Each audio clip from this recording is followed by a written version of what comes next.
What's up, everybody? How's it going? We're gonna try to lighten this up a little. Let's dive on in, shall we? Yeah, right. The lighting's a little wonky tonight. Yeah, As it always is. How it goes. Let's see if I can get something going here. It's time to stream. Draw. Yeah, right. This way? No, you want to go this way? Yeah, I was actually listening to some of the openings while I was drawing this. Dude, like, Yu-Gi-Oh's got some good fucking music. Oh yeah, like the show can get pretty dumb, but like man, yeah, music is always on point. Oh, I noticed there's like a random. I didn't see this before when I stole this logo. There's like something a little tiny at the bottom of it on the stream. Oh yeah, there is, isn't there? Yeah, I didn't notice that. Weird. Oh, there's something on top of it too. It was like white on a transparent background, so I didn't see it. Yeah, that makes sense. Pretty funny. Bastards got me. Got him. They got me. I need to go. I'll find a better logo to steal. Well, in the meantime, though, I'm going to continue to. Oh yeah, dude. Do this. Do the do, man. Draw a pointy-haired card game protagonist. Oh man, yeah, Yu-Gi-Oh's kind of. It's just insane. Like, what a bizarre franchise. Oh right. Yeah, like. It's humble beginnings of just being about a dude who killed people playing just rando games. I know. He just wanted to play games and kill people. That's it, man. Using ancient Egyptian magic. Here we go. Let's see. Let's try to see if this manga one works a little better. This one's a little Yeah, and then the card game aspect of it was so popular. Yeah, man.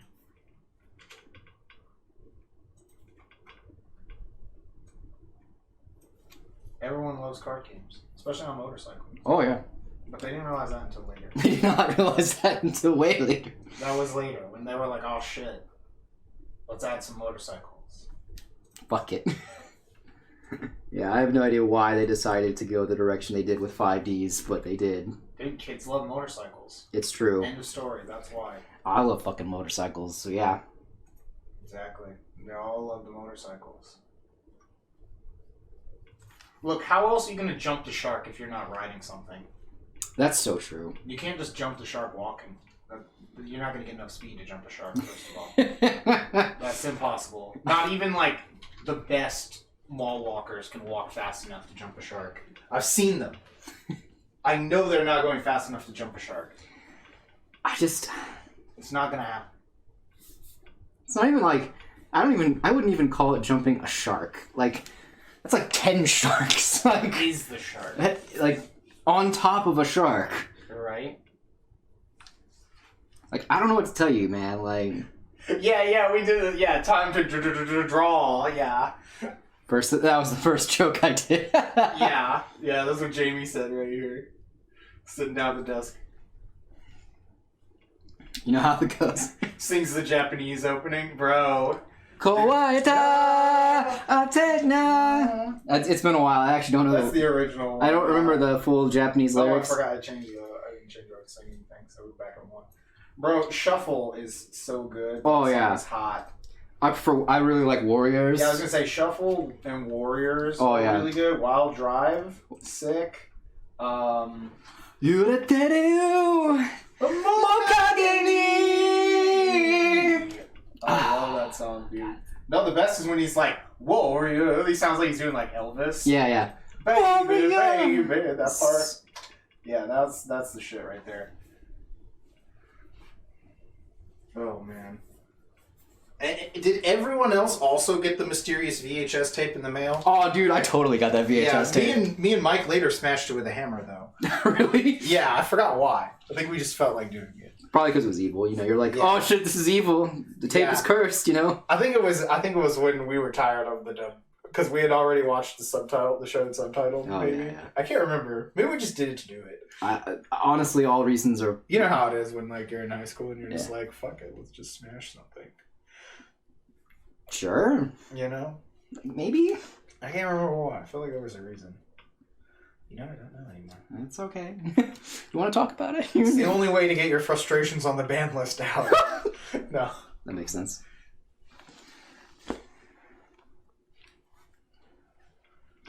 Makes sense if you think about it. Oh, definitely. It always does. That's why it's my motto. That really is like my catchphrase almost. Yeah. I don't have a catchphrase. Sure. What? What do you mean? Sure. Right. Dude, you definitely got like 20 catchphrases. What are you talking about? I can't let you know about them because then you'll stop saying them. Though. That's fair, I guess, but I mean, I kind of want to be on in the know. Like, what do I say a lot? No, I can't let you know that. All right, man.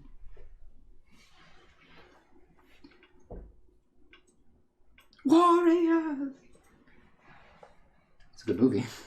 Dude, that is a good movie. That's what we were saying, that Washington needs to become that. Now that they're not the Redskins. Yeah, yeah. They need to become the Washington Warriors, and then the fans can all clank their beer bottles, like during halftime or before the game, and they're like, come out and play. Like that. Yeah. That'd be sick. That'd be awesome. Yeah. Fuck, man. Like, yeah, exactly.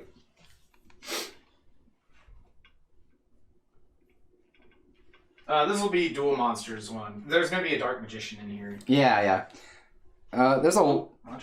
The stream's like kind of skipping. Oh, wait. Who is that? What were they asking? Oh, no. I mean, the stream. I'm just noticing the stream skipping a little bit. Oh, Calvin was just wondering. Oh, okay. Yeah, this one's going to be specifically just the first series. I'm going to do 5Ds on Monday. Yeah, I know.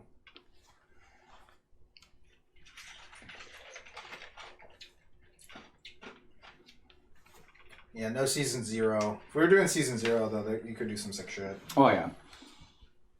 I love that a bridge of that is so funny. Oh, yeah, yeah. It just, like, pulls that card. It's like, well, what does that mean? You lose! Yeah. Look here. Yes, green-haired Kaiba, exactly. The Queen of Spades. You lose. Dude, green Kaiba is dope, man. Yeah. And then for the abridged, it's like Mokuba. Yeah. He's like the actual one that's the smart one. Yeah, yeah. Mokuba. Evil Mokuba, yeah. Bro, when Mokuba was evil. There's that girl that they just randomly added in. She's the anime-only character with blue hair. Yeah, she was only there for like one chapter when Honda was trying to like get with her. Yeah. That's right. And they turned her into like part of the main cast. Yeah, because there wasn't very many girls. No. I do miss green hair Kaiba though. That's why I like Noah. Noah was tight. That's probably like one of my all-time favorite duels. Oh yeah, really? Just because I really like Spirit Monsters. Oh yeah, spirits were cool. Spirit Monsters are some of my favorite. They never really got any like support. They're just tough to use because technically, even in the old game, like they were super minusy. The only ones that were good were like Asura Priest, Yada. Fiber Jar is not a spirit monster though, despite being I think from a set that's like really close to when spirit monsters come out. Yeah. Yeah, like Asura and Tsukuyomi. Yeah. I think were the best ones. Off the top of my head, those are like all the like really meta ass ones from back in the day that were like banned or like really fucking good.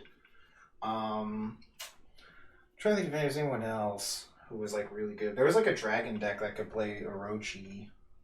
Yeah, I remember that one because I was trying. I was like, I don't remember. I remember Orochi a lot. No, like Suku. It was Suku, Asura Priest. I remember Tsukuyomi and I like and Yada. Yada was like the big one. I like the best ones that I can remember off the top of my head. Yeah, those were all the best ones. I specifically remember Asura Priest like fucked up scapegoats. Yeah. Because you hit all the scapegoats. Yeah, I remember Yada the most though. Cause... I remember Otohime had to have some, she had to get new art because you can kind of like almost see her junk. Yeah. She's like dressed way too sexy in the Japanese one. I remember now. So yeah, they edit that one. I remember that. I remember they also had to edit like all the Harpy ladies too. Yes. Yeah, all the Harpy ladies were edited. There was so many on there edited. They finally have that Dark Magician girl where she's like riding the staff in English. Yeah, don't they also have Magi Magician girl? The one that was like... Did Magi? Oh, I didn't know she was in English too. Like, that would make sense if they got that Dark Magician girl in English now. Yeah, because like, I remember it being a big deal. Because those were two of the ones that were like too lewd. And Magi Magician girl had the pentagram. Yeah, it had the cleavage too. Yeah. Well, that was under lewd. Oh, okay, yeah. It was under the lewd category. So yeah. It was lewd and sacrilegious. Isn't that like Sacrifice? It is exactly like that. I love that line. Oh, man. Yeah, no, we used to play Yu-Gi-Oh! All the time back in the day. Oh, yeah. You know what's funny? I thought of this, too, because Gerardo sent me a post, and it was apparently ice barriers are getting a structure deck. What the fuck? Yeah, no. All I could think of was that, dude, they're like Six Samurai, but ice style. Yeah, I remember me and Terrorist Anthony outside CBC when that dude said that. We're just like, what the fuck is this guy on? That's not even They're close. like Six Samurai, but ice style. It's probably because there's like that one guy who's samurai of the ice barrier or some shit. I don't claim to understand some of these Yugi scrubs. Yeah, right. No one does. You don't want to understand them. You just want their money. Yeah. That's the whole point of Yugi scrubs.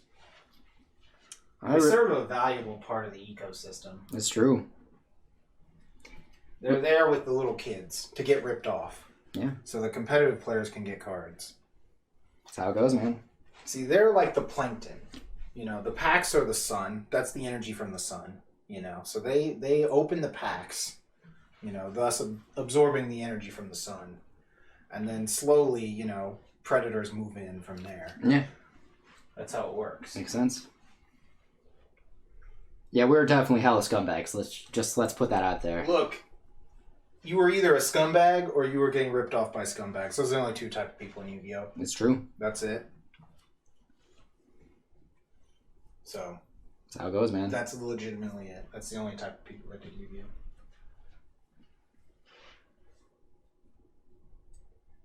You either became a criminal or you were the subject of crimes. That's it. No in between. You were the victim. No in between. That's it. Those are the only two types of people in Yu-Gi-Oh! There's so much crime in Crime Alley. There was tons of crime down in Crime Alley, dude. Don't even get me started. No amount of reforms have worked. Yeah. It's weird. They even got Rudy Giuliani in, and somehow they still couldn't clean that mess No up. crime. Yeah, there's no way to get rid of the crime in Crime Alley. Oh, I feel the text box a little bit broken. The text box is a little bit broken. Why is it not?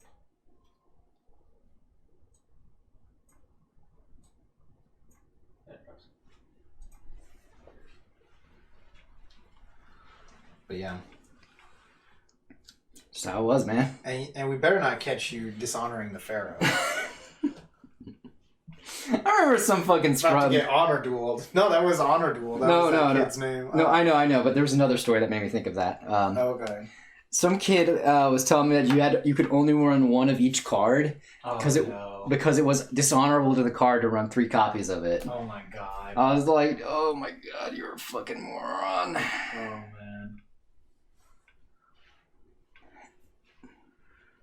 That Yugi culture. Yeah, it was like there was also that one guy I remember playing against. Like he was playing an Exodia deck when I was playing Machina, and he was like, you know, way over dramatic. Way There's over dramatic. Always people who are way over dramatic.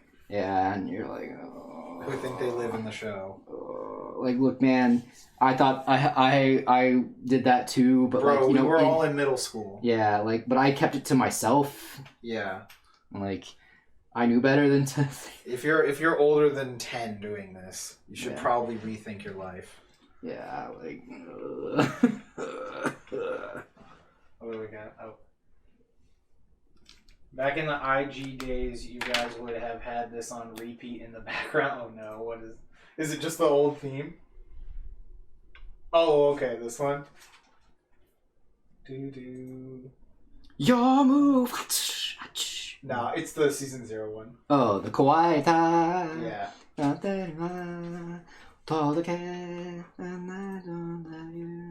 I don't know the lyrics very well to that one. I just know the beat. Yeah.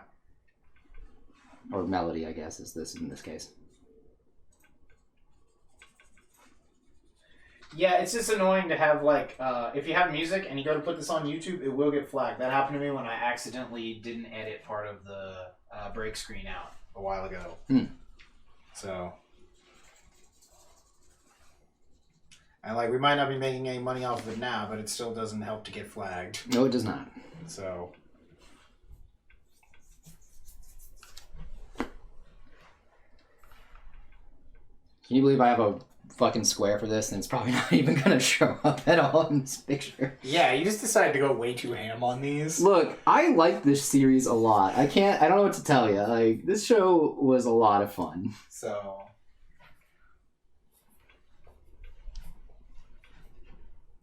I thoroughly enjoyed this show, just because of how ridiculous it was. And, like, the card game, again, played competitively, so you know how it goes.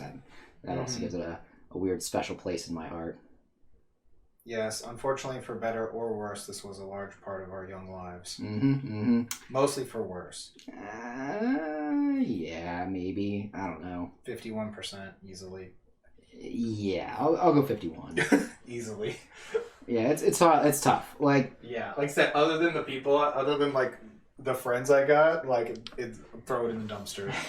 That's it. If I could have met everyone by not playing Yu-Gi-Oh, yeah, that probably would have been good. yeah, I don't know. I still like it in the casual sense of the word. Like whenever I was when we were in quarantine before Runeterra became the card game that I played. I played on the online thing a lot. Yeah, you were telling me that. Yeah. And it was still fun because I was able to play decks that I was like, oh, I remember playing this deck when I was still playing competitively, and they gave it some support, so it's at least a decent script I get to play with, because every deck is a combo deck now in this game, and it's like that's it's frustrating as shit because there's no real how do I put this there's no... You just draw your 2-card combo. Yeah, there's just they're all combo decks, and it's just, it's just basically what flavor of combo do you want. Yeah, you just want to, if you're going first, you want to make sure your opponent doesn't get a turn.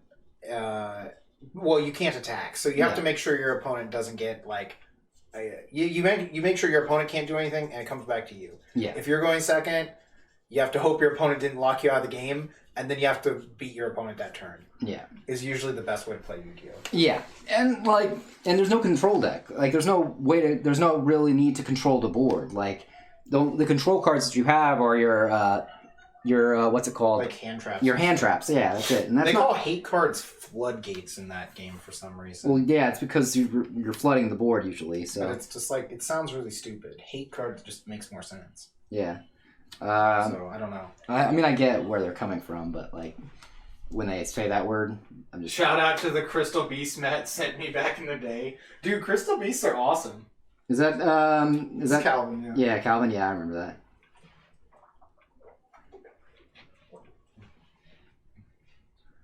Yeah. No. Every scrub had a Crystal Beast deck, also me included. Yeah, I never did Crystal Beast because they were super cheap. Yeah, they were really cheap. That was the main reason to play it. Yeah, they're super cheap. That's why I played Maeca. Maeca was super cheap. They have an interesting mechanic. The creatures go to the back row, and this is before pendulums. Yeah. Yeah, again, the old Yu-Gi-Oh! Is really cool because there's a lot of cool mechanics, and things like that. I remember artifacts were interesting because they were the ones that you set them in the back row. Yeah, if they got typhooned, yeah, have an effect or whatever. Yeah, if they were someone on your opponent's turn. Yeah. So you'd run Twin Twister, and you're like, wow, I can't believe this card got to see play. Yeah. I never thought this card would be playable. Yeah, that kind of stuff was cool. Mm-hmm. So yeah, I don't know. I always Monarchs was the best deck I ever played, probably. That I enjoyed. Yeah. There's different versions of that. Yeah, I enjoy playing Machina. I also ridiculous magical merchant decks. Oh, it's yeah. Just mill your whole fucking deck and hit Monster Reborn and then Lightsworn something in the game. Lightsworn was fun too. Lightsworn was a lot of fun. Hey Ash, what's up? Oh yeah, Zared says Lightsworn for days. Yeah, exactly. Lightsworn, Infernity was what up, Pablo? Infernity was the first one I was this is offensive. This deck. Yeah, that one was ridiculous. This deck is offensive. Why is this? Because Eric played that shit and he played it bad too, and that was the most abhorrent thing. Right. Because he was playing it to be a control deck. Unfortunately, I don't think we didn't get to do Triple Trishula. Because I don't think Trishula was out when it was still at 3 in English. I don't think you could triple Trishula people in America. I thought you could. I don't remember that happening. I don't Now, I've Trishula'd plenty of people in my day, but I remember it normally only at 1. Yeah, I mean, to be fair, I think people only ran it at 1 in America. Oh, no, I don't know why the mood is still there. Yeah, you're right. Hold on. Good call. Oh, wait, the mood was the same? I didn't change the mood. Because we were talking earlier when we were setting up the stream. Oh, yeah. This always happens. And it's obviously got to be time to...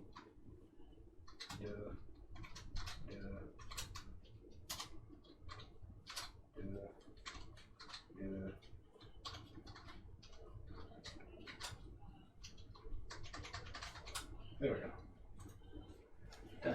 Time to draw. Over. There we go. Thank you very much. Appreciate y'all. But yeah, no, like the, yeah. I just really hated playing against Infernity for multiple reasons. But it was just like not fun to play against when it was Eric specifically because he played it in a more controlling way. I don't know if anything was fun to play against Eric. Not really. I've noticed this. The counterless control deck for Magic. Although most of the time it wasn't fun to play against him because he was just drunk. Yeah, I think we've said this before on a different stream. Yeah, that's true. That's true. So yeah, that's probably one of the other reasons too.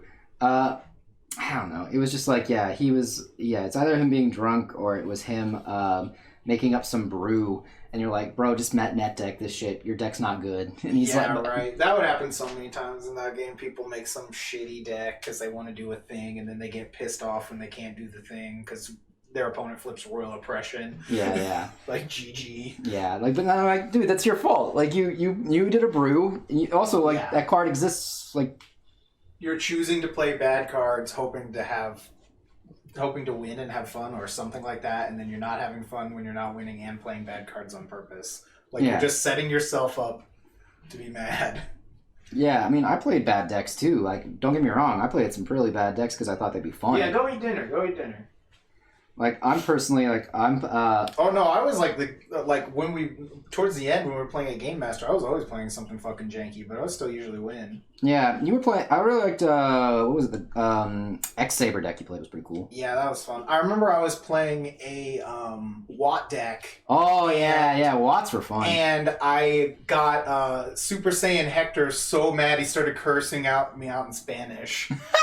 I remember that, yeah. He was just like, the pinche hopper, like that, just going off. I was like, bro, you're the one who randomly let me do this when you could have just not had that happen.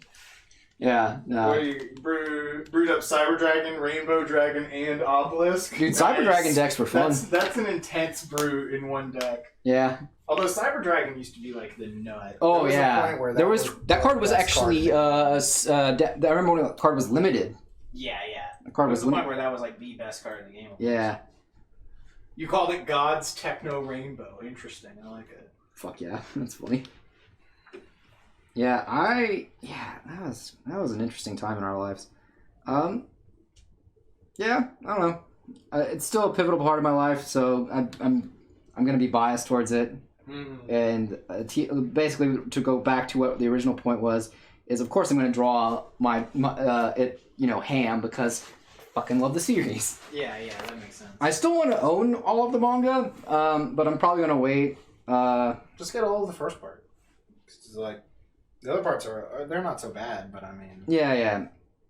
I like the GX manga. I thought the GX manga was pretty good. Yeah, and so is the 5Ds manga, and so is the Zeal manga too. Actually, I just really like the art style for the Zeal manga because the art style has really good paneling. No, it doesn't. Yeah, I haven't really read it. It's got also really good use of perspective in the paneling. I know most of the later ones are much shorter, if I remember right. Yeah. So it's manga. The GX is 9 volumes. Yeah. 5Ds is 9 volumes. Zeal is 9 volumes, and Arc 5 is 7 volumes. Yeah, okay. Because, I was like, I remember them being real short after the first one. Are we going to draw the Joey face? No, we're not drawing him with the crazy face, unfortunately. You should have. That's pretty funny. Nah, I wanted it to sell. That's my reasoning for not doing that.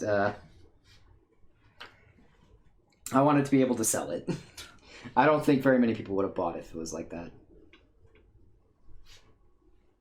Plus, also, I have there's a specific person we had in mind when I was doing this. This guy, Ralph, he sometimes pops into the stream every once in a while. He had originally wanted to do a commission of Joey with red eyes. Yeah, way back in the day. The first time we met him. Yeah, way back in 2016. And he tried to pay, but his card was declined because he was on like a thing that made it so that he could only spend so much.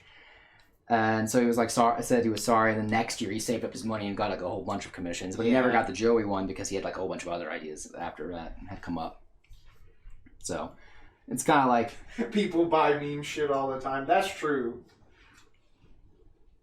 Yeah, but I don't know. Oh, you just wanted to draw a more serious one, I think. Yeah, I don't know. I don't know what to tell you, Chad. I didn't feel like it.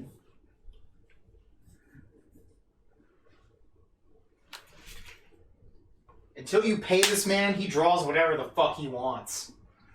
That's how he operates. Yeah, I mean, money makes the world go round. So what I'm saying is, get the $10,000 and make him draw the fucked up Dowchin. Oh, Jesus. Oh, Jesus. Oh, it is team money. It is team money. Yeah, actually, that was our team name for Yu-Gi-Oh, actually. Yeah, that's where we got it from. Yeah, that was because it was like during 5Ds when everyone started doing team names. No, they had teams before that. Well, I mean, I just remember that specifically came up a lot because of... That was later. Yeah. No, there were team names already way before that. Was there? Yeah. Maybe my timelines are wrong, but yeah, you're probably right. No, there was team names before that. You're thinking of when they started doing like those team riding duels and people started doing it in real life. That's different. That's probably what I'm thinking of, yeah. Yeah, no, there was already people who were teams way before that. Yeah, we were Team Money because that's the most important thing in Yu-Gi-Oh! Was money. Yeah.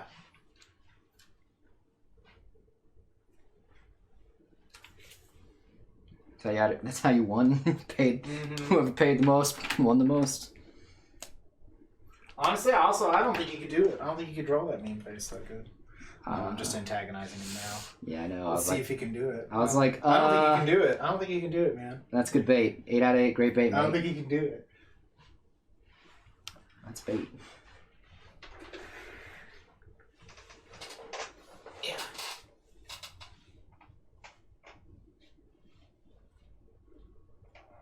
See, the thing is, like, we also don't want to do it for free. So you can't put the memes out there for free, chat. Yeah, that's true. People pay for memes. Yeah. No one's paying him for these right now. This is all for the love of God and anime. It's true. Anything for love anime. Fucking love those guys. Can he draw? I don't know.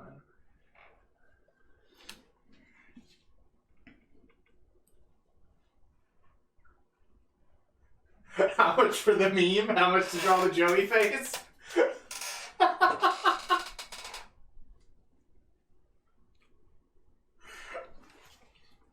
How much you want, Matt, just to draw the Joey face meme? Just the Joey face? No color? Color? Do you want color or no color? Zared's wondering.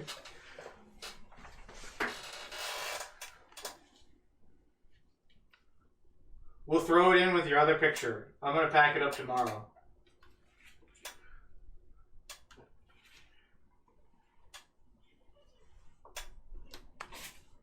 We should do it on something the size of a Yu-Gi-Oh card. Oh, yeah. We'll put it in a sleeve for him. That way he can put it in his trade binder or for his tokens. Yeah. That was one of the big things, too, is if you had really good tokens. Yes, the token game, because Gores was so popular. Yeah. If you didn't have a good Gores token, nah, you were just a little bitch. Yeah, it's true. End of story. My favorite one was the T-Pain. Yes. Gores and T-Pain. T-Pain. Yeah, because that Lonely Island sketch also had just come out as well. Yeah. I remember there was a thread on Pojo about, like, what do you use for your Gores token? Yeah. Immediately, the first response, the first post, was your mom's panties. That was so fucking funny. Now, my other favorite one was, because this was also when Vanguard was starting to come out, too. People were talking about, like, oh, yeah, I just use the Vanguard cards for my Gores token. Yeah. Yeah, no, everyone just used everything. Yeah, Lane. That was also because Lane would always get commissions of people to draw him as for his tokens. Because he also played Six Sams and thought he was the Six Sam master when Mike clearly existed. Yeah, right? this one. I was just about to send this face, yeah. Comes in, says he's the Six Sam master when Mike clearly exists already. This is the, like, super manly face he always makes. Yeah. I didn't remember. Did they have that in the dub? Because I remember watching They it did. In, like, Japanese one time, and I hadn't seen it before. And I thought it was the funniest shit ever. They have it in the dub, yeah. Okay, it's been so long. There's random stuff they don't have in there. Yeah, it's so weird. The things they don't have in it. Yeah, because there's a part where, like, what is it? When he's on, there's some random shit on the, I just forgot the name of it. The island. The Duelist Kingdom? Duelist Kingdom. Yeah, there's like really random shit that gets edited out. And Yeah. like when he's fighting the fat clown guy, Yeah. that dude would like change his face sometimes and sound like other people, and they like didn't have that in the dub. If I remember right. They did not. There was that was weird. They didn't have Mai's backstory where she was like a sexy casino dealer on a boat. Also. Yeah, I knew that. That one I remember. They took a lot out. And also the guns are all gone. Well, yeah, other than the guns. I mean, like, just stuff that's, like, straight cut. Like, you don't even see at all. Like, there's, like, edited stuff like that, and then there's just fully cut material. Yeah. Because the Panic Duel is 2 episodes, and Yeah. it's even worse than the American one. Yeah, yeah. It's terrible That to shit. watch as 2 episodes. Yeah, nah. Let me tell you, chat, I'm never doing that again in my life. God, is it not a good fucking... It's miserable to watch that as 2 episodes. It is not a good scene. It's not good at all. Yeah, it was so bad.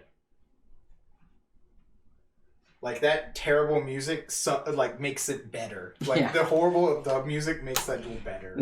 I'm not gonna panic. Yeah. Yeah, fuck that. It's miserable. What a horrible fucking anime. Some of that stuff. Yeah, like, also, speaking of, the anime is super different from the manga in a lot of ways. Yeah. Like, It's very different. because, like, fucking Bakura killed Pegasus, and they kept Pegasus alive for some goddamn reason. Well, dude, you need Pegasus. Everyone loves him. I mean, don't get me wrong, I love Pegasus. You can't just be killing him off. It's just so bizarre that, like, that's the route they took. Yeah. I love Pegasus' Japanese voice. He sounds so funny in Japanese. He's like, Yugi boy! Yugi boy! Yugi boy! He says it like that. It's like really airy. Like, Yugi boy! What's up, Yugi boy? Yeah, all the name changes too were interesting as well. With like, Joey Wheeler, Tristan Timothy Taylor. Yeah. Duke Devlin. Yeah. Yeah. Because they're all like alliteration names too, yeah. Yeah. Instead of Jonoichi. Mm-hmm. Yeah, that's an interesting thing actually. Most American shows always like to do alliteration for their character names. I was gonna say, yeah, Mai's name is different also. Yeah, it's not like Valentine. What is it? No, it's I just looked up. It's Kujaku. It's like a peacock. Yeah. Yeah, because I knew she had a different name, but I couldn't remember her last name. Yeah. It's bizarre. Bizarre things that they changed. Right. Oh, you know what other duel's fucking miserable? Which one? Speaking of Mai, when she fights that random American guy. Oh, with yeah. the ninja deck. Yeah. God, that was miserable. Forgot about that. Your brother says, "Oh yes, Joey Wheeler, alliteration." No, I'm talking about like the real minor characters. Yeah. Like, what is it? Yeah, Duke Devlin, Tristan Taylor, or whatever his name is. Yeah. Yeah, there's just a lot of like those character names that they added in there. It's like a random. That pops up in dubs a lot. Yeah, if there's just a rando character in dub. Yeah, they're usually not an alliteration name. And just in like Peter Parker, Miles Morales.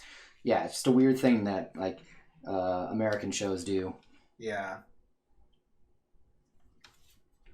For no reason. I think it's another thing is like our names don't usually have much meaning. Yeah. So it's a way to like at least like make the character name a little more memorable or something. That makes sense. But like, yeah, it's still dumb. Yeah, generally like American names don't have much, and even if they are foreign names, like Morales like has a meaning in Spanish, but no one's gonna know it in English. No one in America knows it. Yeah. Usually. Yeah.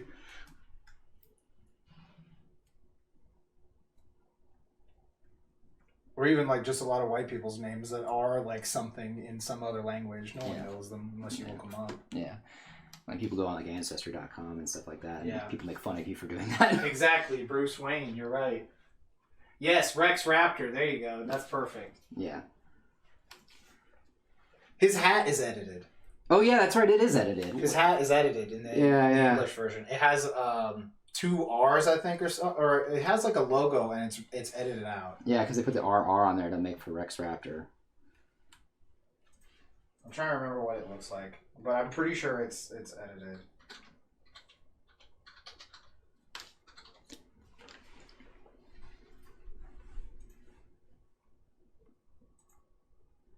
Yeah, because it's taken off of his American one. It has like a logo, I think.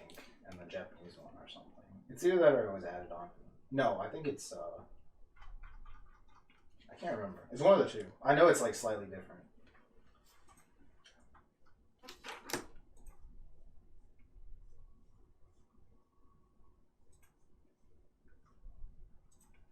Oh, I think it's like a DR in Japanese. I can't remember. Maybe he just changed his hat a couple times too. But I swear, like one time it's taken off.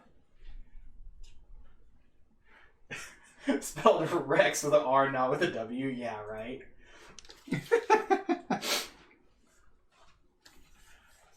Yeah, or like Weevil Underwood. His name is like Insector Haga or something in Japanese. Yeah.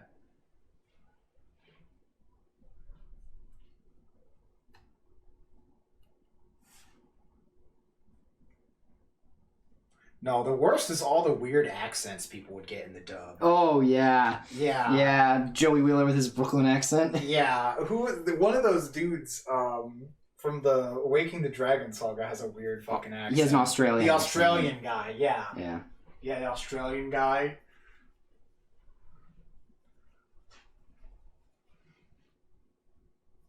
Yeah, the Australian dude. Yeah, I remember that, yeah. I was like, excuse me? What is this? What? I'm sorry. Sorry. Come again? What? Josh says Joey's accent is cool, fight me. Nah, I won't fight you. I'll duel you. Damn, duel me. Duel me right now, IRL. You know, I remember one time I was doing something with Tony, and I told him, I was like, no, man, I'm like atheist. And he's like, what? And I was like, yeah. And he's like, all right, well, in the next duel, we're putting this on the line. Christianity versus atheism. I was just like, excuse me? What the fuck? That sounds like Tony. That definitely sounds like a Tony. Fucking Tony. God damn it, Tony. Yeah. God. Really, Tony?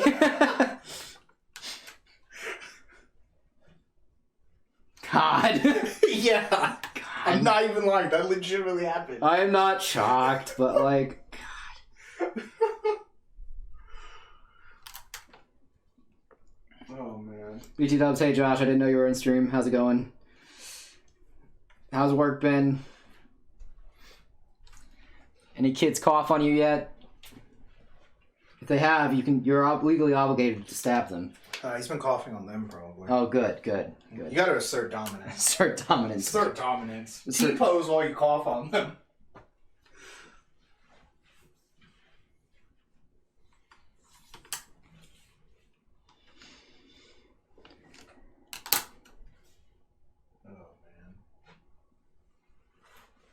God, that really dumb fucking American with a ninja deck. I forgot about that dude. Yeah, that Yeah, guy. yeah. The like Hollywood actor. Yeah. Yeah, because his deck was themed off of the next movie he was going to be in. Yeah. He says, I am drink vodka out of a wine glass, so I'm doing pretty good at the moment. So it sounds like he's good. He's good. He's good. Sounds like he's good. Doing great. Sounds like he's good. He's doing... Sounds like he's getting ready to explain everything he hates in Kingdom Hearts. Yeah. Yeah, he is.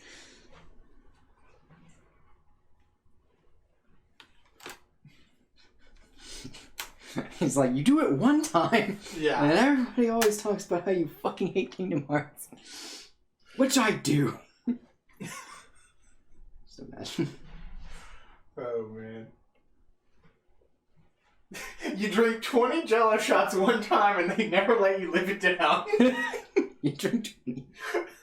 I mean, that's how it goes in Team Money. You got one fucking thing and everyone's gonna remember that. Oh, yeah. No, that's what it is. Yeah.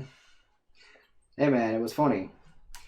We never forget or forgive. No. Neither of them. Neither. I forget, but that's just because of the fact I drink to get through the day. Damn.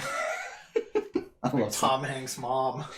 I drink to get through the day. I drink to get through the day. We need to watch that movie again. Because I know Ellen and Sabrina haven't seen that. It's the ultimate D&D movie. Oh, yeah. God. I am Pardue the Traveler. Excellent role playing. I know that's a different. I know it's a different movie, but I just like that movie. Oh, I love that one too. And homosexuality is up. Yeah. It's something like that. There are Yeah. like bars and shit going in the background. And homosexuality is up. It's something like that.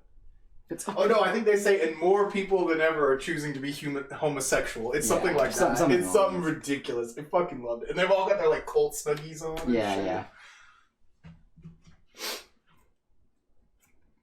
Also, for some reason, the Satanists summon Cthulhu. You know. Yeah, it is. Why not? Why not?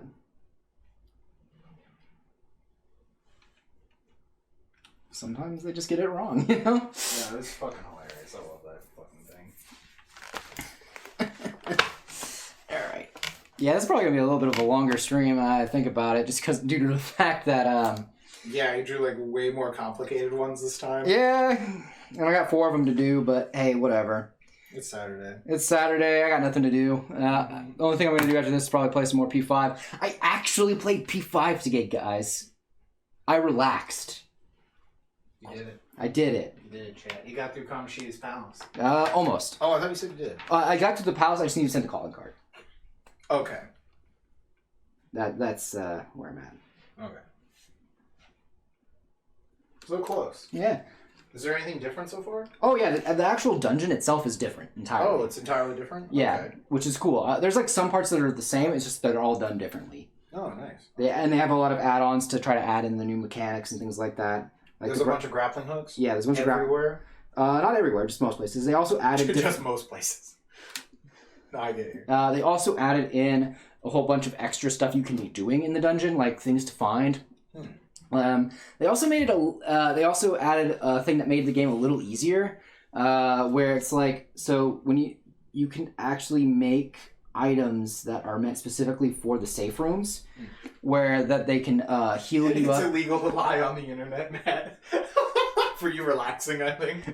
That's fair. Yeah, that's fair. I mean, if it makes you feel better, I did technically also do laundry while I was playing the game, so, you know. The stress of laundry. Sure. When will it finish? I don't know. It could finish mid-boss fight. Right. I did also, this time I did really good. I only forgot, or missed, two graphic tees that were not supposed to go in the dryer. Oh, nice. I Good only man. missed 2. Good man. As opposed to a lot more, because I just was like, oh, whatever, man.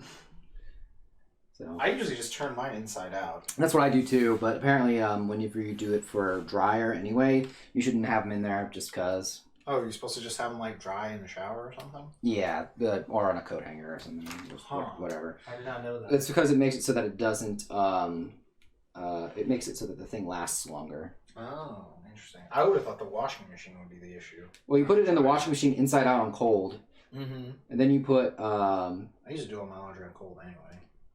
then you put, what is it? Then you just don't put it in the dryer, you just let it air dry. Huh. Did not know that. But yeah.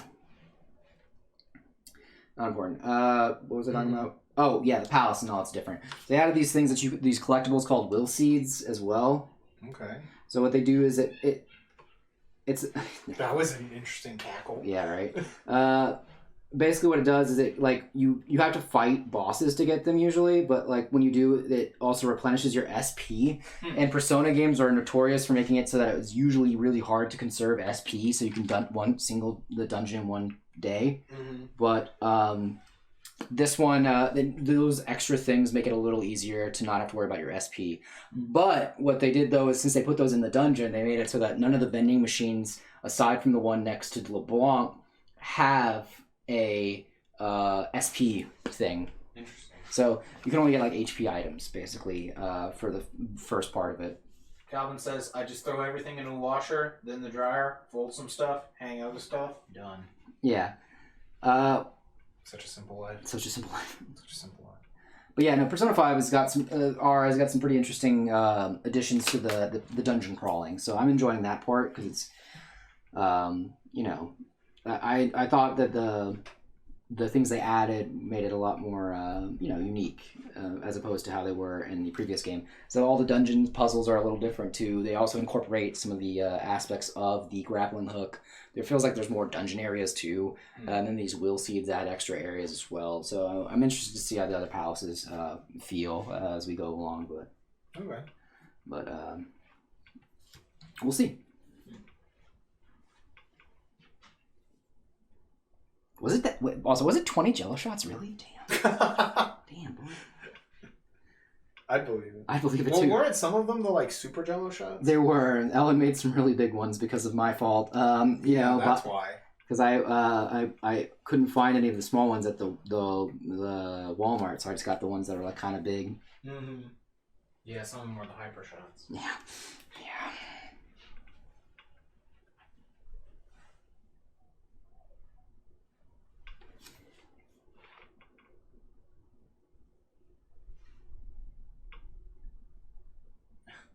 Calvin says, me in my early 20s, 20 Jello shots, let's go. Josh says, I doubt I have an accurate count, all things considered. That's also true. That is also true. And then Calvin also says, but me in my late 20s, no. Yeah.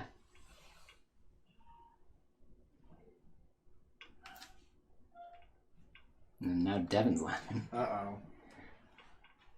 Maniacally. But he still hasn't finished his Pokédex in Monster Hunter. Tragic. That's ridiculous. But, yeah, no, there's a lot of cool stuff in the new P5.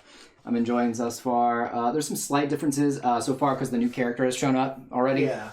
And your interactions with them make some things change. Mm-hmm. I don't know. Yeah, I know you don't finish Monster Hunter and just keeps going. I usually just keep joking with him about that.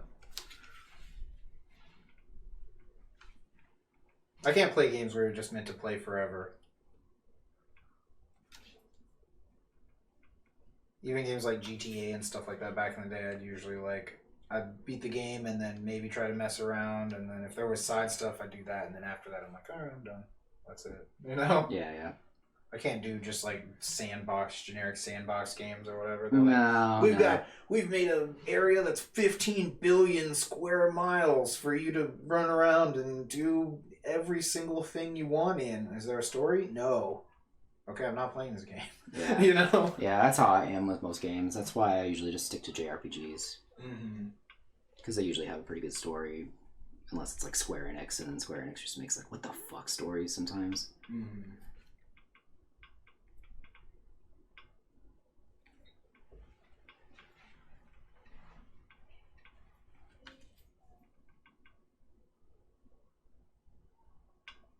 He's throwing up the gang sign.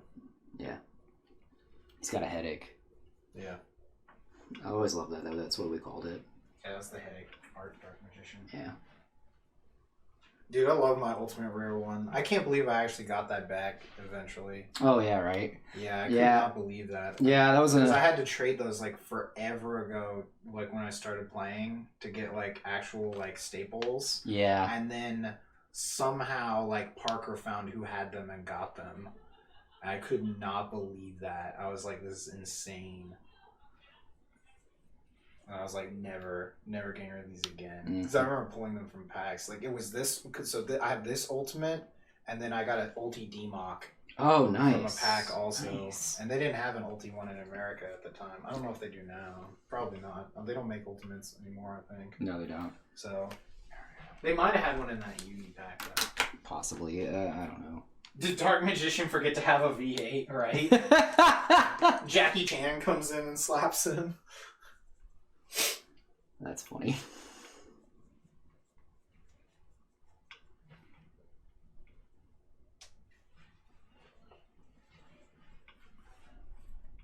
Are you done with the light? Yeah. Okay. For this picture, Yeah. I'm gonna change the light.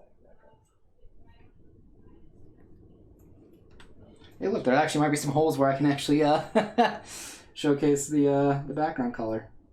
Yeah, right.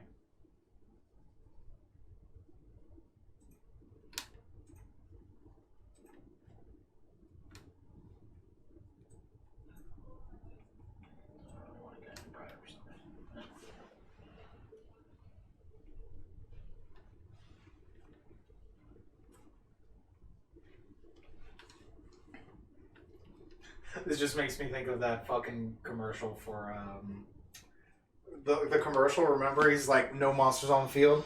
Sack for Dark Magician, tag for game. That one. That one's so dumb. That commercial was so dumb. Oh man. I'm never gonna forget that though. Sacrifice 2 monsters, summon Dark Magician, tag for game. Something like that. That's so dumb. That was such a meme, like forever.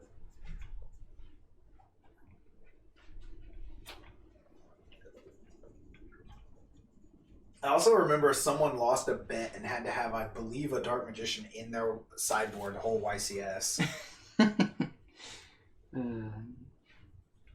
I forgot what meta this was in, but it was just basically like you are down 1 sideboard card. That also makes me think of when you say they're down a card. It makes me think of when what was it? When Blake took the gateway out. Yeah. Oh, when he put Texas on his back. Yeah. Bro. This man thinking the black Yu-Gi motor. Oh my god, that video was amazing. Oh man. My god, that was a legendary moment. That was such a great fucking moment. Oh man. Like, if there's anything good about Yu-Gi-Oh's history, it's that moment right there. Oh man. Oh boy. God, what a bizarre fucking card game. Oh my god, I know. Oh, the ego of like everyone. It was miserable. It was really funny, but it was also miserable. Oh yeah, no, it was definitely not It the was best. hilarious. It always had. I just remember after that, Louis was like, "If I ever played Nazar, I'm putting in another gateway." It's like, this was Blake's gateway. I'm putting it in for him. I'm gonna duel him for the 6 Samurai United States of America. Yeah, also because Nazar was also just a super douchey tool. Oh yeah, nobody liked that guy. Yeah, no one fucking. Except for all the people hanging around. That was it. Yeah. It's like posse or whatever. Yeah. That's how it was with a lot of people. Oh yeah, with most Yu-Gi-Oh stuff, it was always like if you had your posse, and that was about it. Like, Yeah, that was the extent of anyone who wouldn't immediately stab you. yeah, like, God. God, it's such a wild experience. Oh, I know, right? Ugh.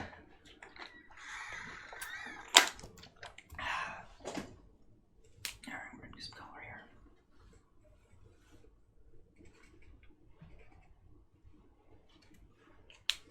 The Yu-Gi Thug Life.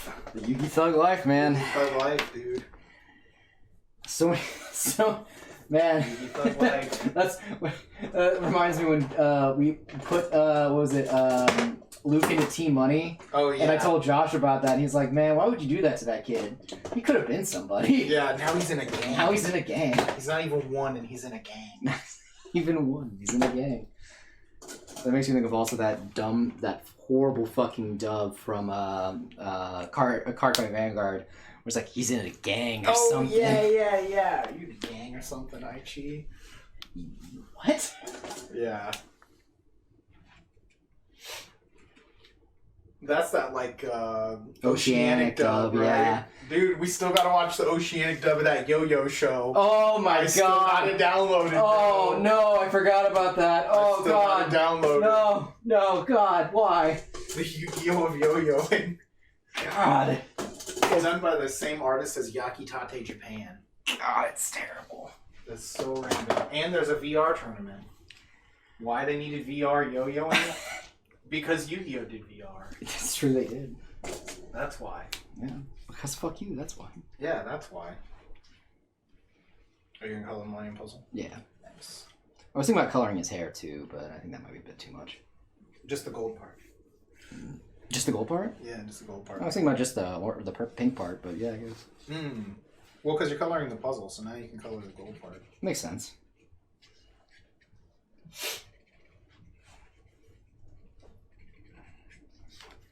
Oh no, that's my guess, since you're coloring the puzzle. Makes sense. We'll come back to it. Yeah. Let me do the background first. Yeah. I'd leave it to chat, but I don't trust them. No.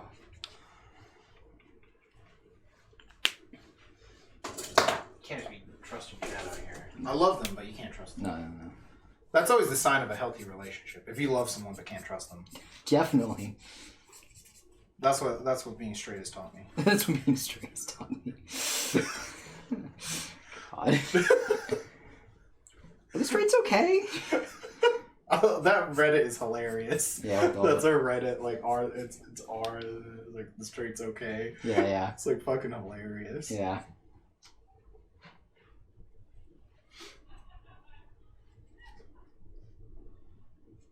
God.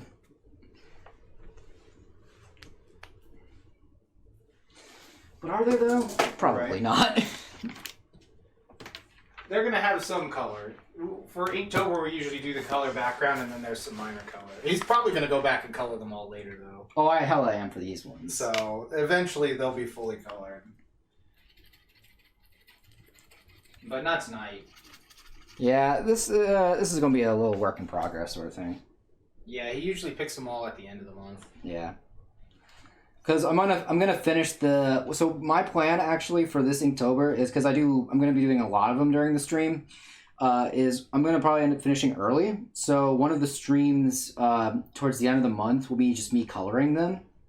Okay. Yeah, that makes sense. So I'll pick whatever amount, color them on stream, and then if I feel like I need to color some more, I might color them off stream. But more than likely, I'll get them all colored by and that's that particular stream, because coloring itself doesn't take too long, especially when it's like I'm already done with all of the inking, things like that. That's true.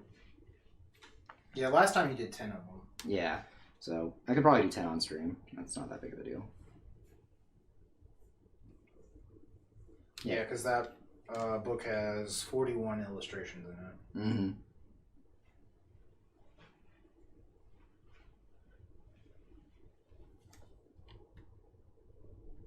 So tune in for the color stream. And I think that's it for this one so far. Yeah, we'll call it that. Done for this. Yeah, I didn't know if you were going to color anything on Dark Magician or anything. I color his eyes. I don't really think there's much to color on him. Yeah, because he's like entirely purple. Yeah, I mean, He like, doesn't have much else to do. his staff is green, but like, Yeah. that's about it.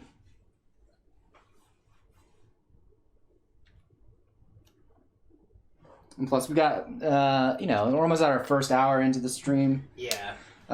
We got 3 more to do after this, so we'll move right along, to the next one. Yeah. But yeah, that's Yugi. Yeah, that looks good. I like it. Yeah, definitely, Alright, I'm going to set that over here to dry. definitely fun. Now we got to do the number 2. This is it. The Luke Skywalker of this. The show is all about his journey. I remember Muhammad said that. That he was the Luke Skywalker. That makes sense. That Joey's the Luke Skywalker. Yeah. He's like, dude, he's the real character. He's the one getting like real character growth. I mean, yeah, true. Yugi just always wins. I think the only time Yugi lost was in a filler arc. That was like the Waking Dragons arc. Yeah, that's the only time I remember him losing, I think. Other Yeah. than like when he surrendered to Rebecca. Yeah. I don't remember him losing almost ever. And Rebecca, that's also a filler. That's not in the manga. Yeah, I know, yeah. So, back to, since we're on Joey, is Sarah still here?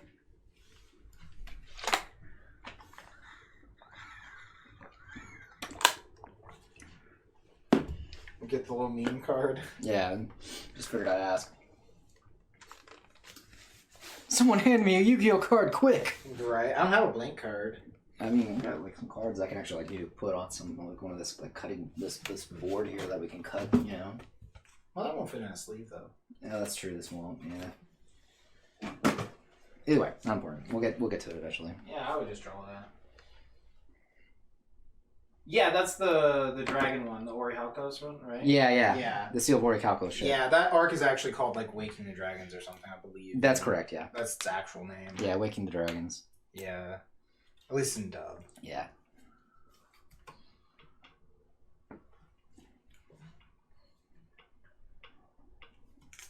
No, it's not. It's not canon in the manga. There's no manga equivalent of that. Yeah. It's not canon. Yeah. Yeah.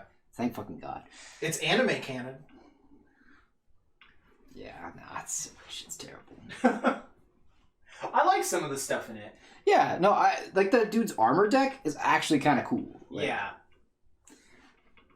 Like, I was like, man, why did they make this a deck? And then you're like, oh, because it's being horribly broken and imbalanced. Well, no, because they didn't want you punching each other across the table. I remember Louis said, he's like, man, he's like, when they make that a deck, I'm fucking punching my opponent all the time. That's fair. I didn't think about that because I forgot. Yeah. These are Yu-Gi-Oh players. Yeah. No, I did like the guy that guy's backstory, because that was the dude who was that him or was that the other guy who was from the war-torn country? That was the other guy. Okay, I couldn't remember who that was. That was like a refugee. The guy who was a refugee was the one who was after Kaiba. That's it. Yeah. Because Kaiba Corporation. Kaiba Corp made all the weapons. Yeah, they made all the weapons. Yeah, I thought that was actually like kind of a cool background. For the kid show. That's like a serious issue. Yeah, and then Raphael had a pretty cool backstory when he was like on the ship and then he got shipwrecked and the only way he stayed sane was like talking to his cards. Mm-hmm. And then like. I liked his deck because I liked the spirits because they were like attached to the way it worked in the show was cool, but not in, like as you would play the weapon and it would summon the monster. Yeah. And I was like, oh, that's so cool because like the only cards good from his deck in real life were like Butterfly Dagger because it was fucking broken. That's true, and it was bannable, and then Yados. Yeah. I think that was it. That was it. Off the top of my head. Yeah, the rest of them were like just okay. Like I remember the Archer dude was a tech card that sometimes people played. Yeah, I barely remember any of the actual monsters. I mostly just remember Butterfly Dagger because it's fucking broken. That card is so nutty. Holy shit. It was broken. It was disgusting. Yeah. I loved it. Just keep replaying it. Draw all my cards. Exodia GG. Done. So fucking good. Done. That was hilarious. Like what a goofy interaction. What a fucking game. Mm-hmm. No, I remember also we had the bootleg DVDs back in the day. Oh, and Mike had on the last box set that he had, it was that duel Joey versus the armor guy. Yeah. And the DVD runs out of episodes right before the last episode of that duel. Oh, that's so rude. And then the episode title said like that the title was like conclusion to the duel or something like that. And he's like, this is fucking bullshit. He was so pissed off. He was so pissed off. I remember that. He's like, this is fucking bullshit, man. And one episode left of this duel. Hey man, that duel was They could have put this shit on the set. Back in the day, those fucking discount anime DVDs, man. Bro, that shit was clutch. $30, 30 episodes, pretty much. Yeah. Was something like that. It was such a good deal. Yeah, maybe the subtitles were terrible. Maybe they called like Karibo Exodia a couple times. Shit like that. Yeah, White Dragon with blue eye. White Dragon with blue eye. Green Eyes Blue Dragon or some shit a couple times. Maybe Kaiba summoned Square Tip Tower a little bit more than you would think. But you knew what was going on. All right. I mean, that's what an obelisk is. You knew what was going on. It's a square tip tower. Yeah, I love how they like translate that, Because when they run it through the Google fucking Translate, it'll translate it or some shit. Whatever those bootleggers use. Yeah. God, that's funny. Yeah. Just like square tip tower. And then like obelisk would be summoned like like huge with that. It was so sick. Yeah. I remember a couple times Karibo was called like Furry Dude or something also. Furry Dude. Like, at least more than once. It was that or it was like Hairy Dude, something like that. Mike would know. Just come back here. Yeah, man. Yeah, those are terrible. I think you could maybe still find those subtitles on like Vimeo. They were on Daily Motion. Oh, of course they were. Several years ago, we were watching some of them. Yeah, they were on Daily Motion still. You could find all of the bootleg Yu-Gi-Oh on Daily Motion. It was so sick. Daily Motion, man. Dude, Daily Motion, I love those guys. Dude. They're so clutch. Man. They never fail me. Man, I'm just gonna be so sad when Daily Motion finally gets taken down. Oh, I know. For the crimes against humanity. Oh, I know. But yeah. Dude, those subtitles were so bad. They were amazing. Also, another horrible episode, that fucking flashback episode in the middle of Duel City or whatever, Battle City. In the middle of Battle City, that fucking helicopter episode. Did you know you could have a drinking game just on how many fucking flashbacks are in Battle City? Oh my god, anytime they flashback to like the Anything. Fucking Red Eyes thing too was miserable. Yeah. I hated that duel too, between Joey and Uni. I hated that fucking duel, because there's way too many flashbacks in it. Yeah. It's like every 5 seconds there's a fucking flashback. Oh man. God. And it was like the same 3 flashbacks. That Oh, would yeah. just be like flashback all arc. Like, oh man. Yeah, it's like Yugi beats the Rare Hunter and keeps Red Eyes. Oh shit, I can't. That's the only one I remember now. I'm so traumatized. But I know there's at least like one other one that they would show a lot, but that one was the one the most. Yeah. Because Joey would always be like, he's got my red eyes or some bullshit, you know? I gotta get my red eyes back or whatever. I remember that one the fucking most because it was just egregious to have to keep seeing it 100 times. Yugi's got my back. Oh my god. God. I fucking hate it so goddamn. I hate that. Like, just I'm thinking of that flashback and I'm getting angry. I'm getting like actually angry right now. It's ridiculous. That's how it goes, man. Oh man, I never want to see that again in my life. Oh yeah, there's like that. Like that's why I would prefer to own the manga, just so I don't ever have to watch any of the flashbacks from Battle City, which is arguably like one of the best seasons of Yu-Gi-Oh. Yeah, that's so good. That's like one of the best parts of the whole series. Yeah, but it's like egregious amounts of flashbacks in it, and you're just like, ugh. Yeah, all the flashbacks suck.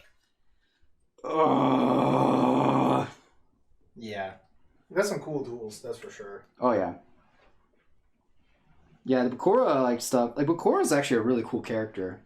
Yeah, all those fights on the blimp. Yeah. Every time that fucking Malik went to go kill Rashid. Yeah. Every time. He went to go kill him like 3 times. He tried to kill that fucker so many times. Is this green or blue coat, Joey? Green. Green? Yeah, that's what I thought. I prefer the green one, even though he's got the dual disc here. Mm-hmm. It's just a personal preference.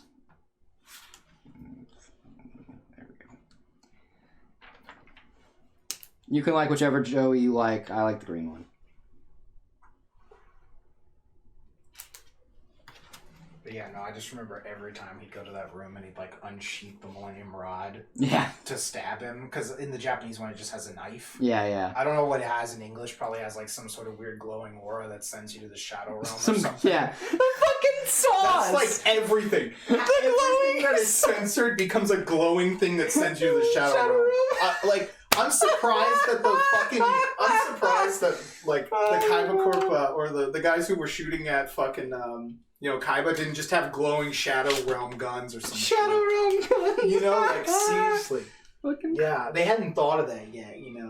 Because that was Battle City when they thought that everything should glow and send you to the Shadow Realm. Yeah, what is it? Bakura kills like the zombie dude. Mm-hmm. Yeah, and they're just like, I sent you to the Shadow Realm. Yeah, in Japanese, like, you guys can have fun in hell. Yeah. And, like, the monsters come to get them. Yeah.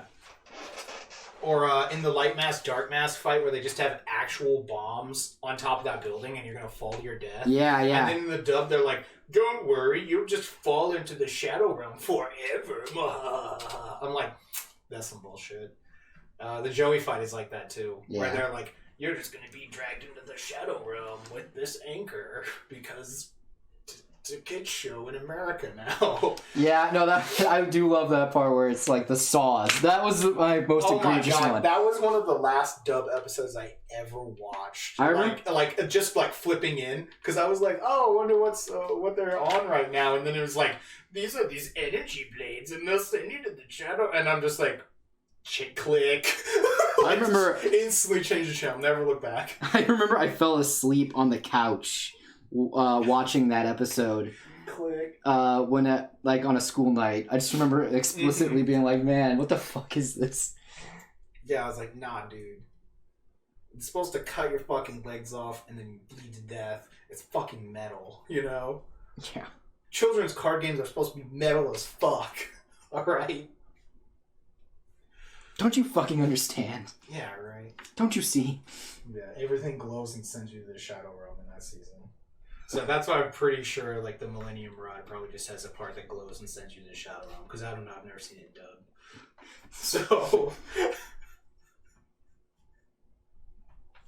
You're probably right. Yeah, that's my guess. If someone wants to fact check us, don't. Yeah, I'd bet money that's what it fucking says. I don't know what it does. Oh man. No, I love Yu-Gi-Oh though. Oh yeah, It's so ridiculous. that's like the best thing about it is just how utterly ridiculous it is. That's like the big draw. Yeah.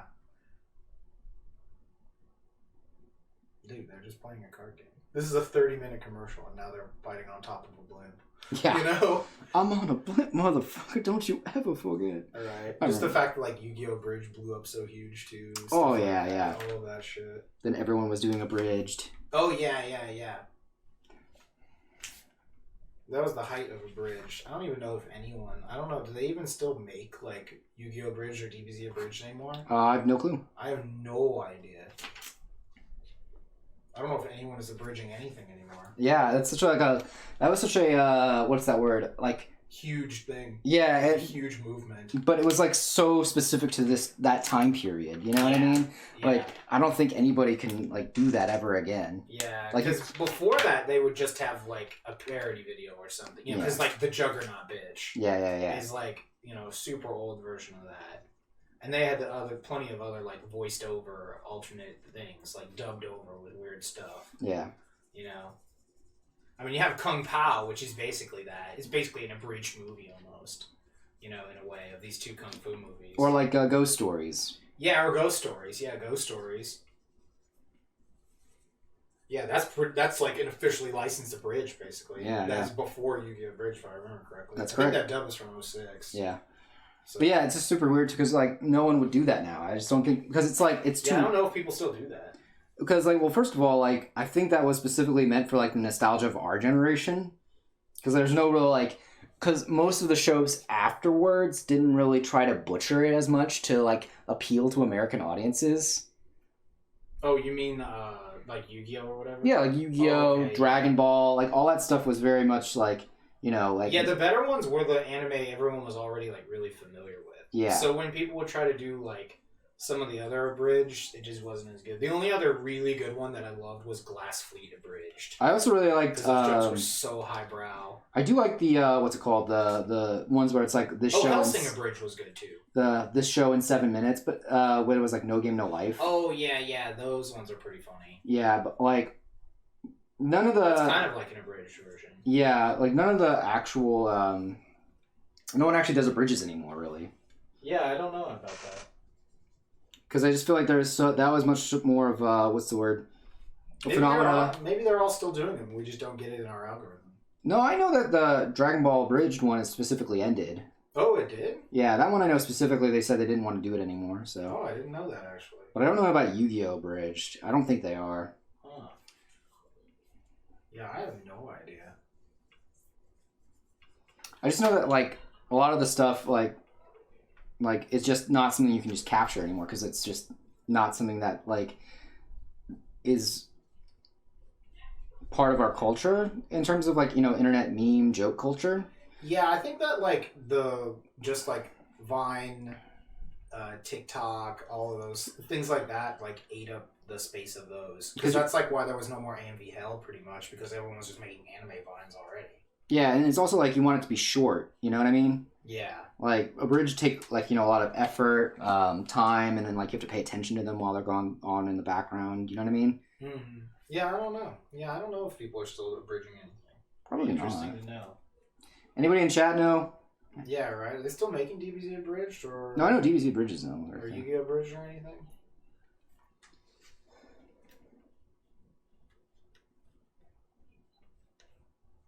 Because they were pretty funny when they were funny. Yeah, it's just I don't know. I just know that they're not as funny as they used to be, or like in terms of like they're just not as popular.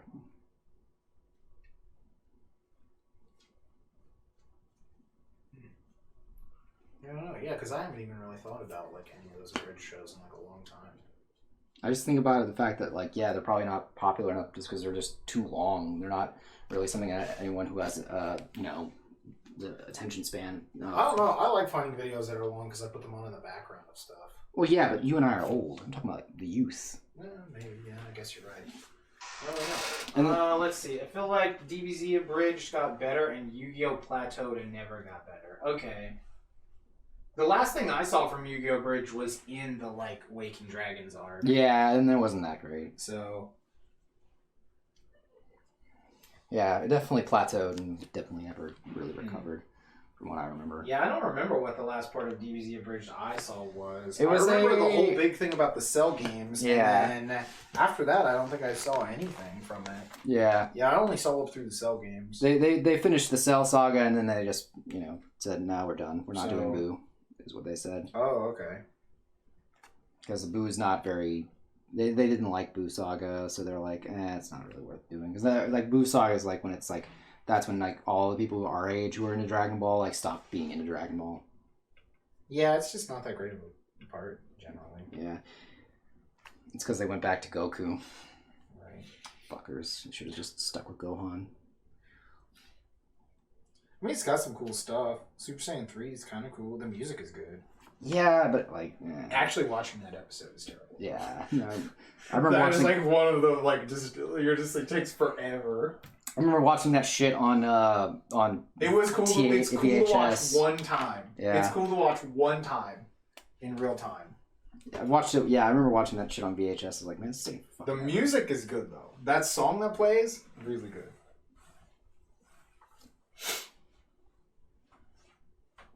So I don't know what they're up to in Dragon Ball Super. Is that still going? I have no clue. I actually don't know. I'm not a big Dragon Ball person in terms of like all the stuff that's coming out now. Yeah, I just thought of it since we mentioned DBZ Abridged. Mm-hmm.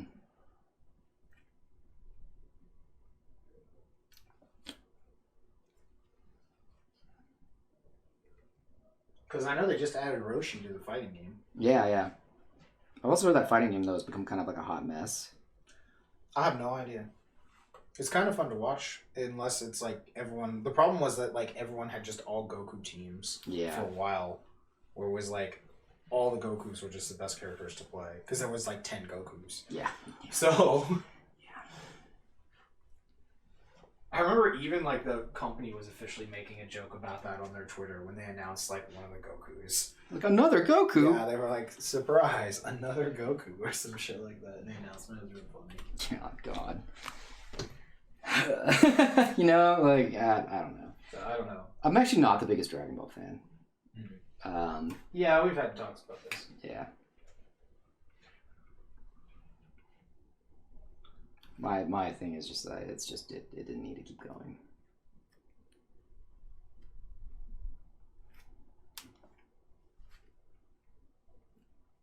Probably neither did Yu-Gi-Oh, but here we are.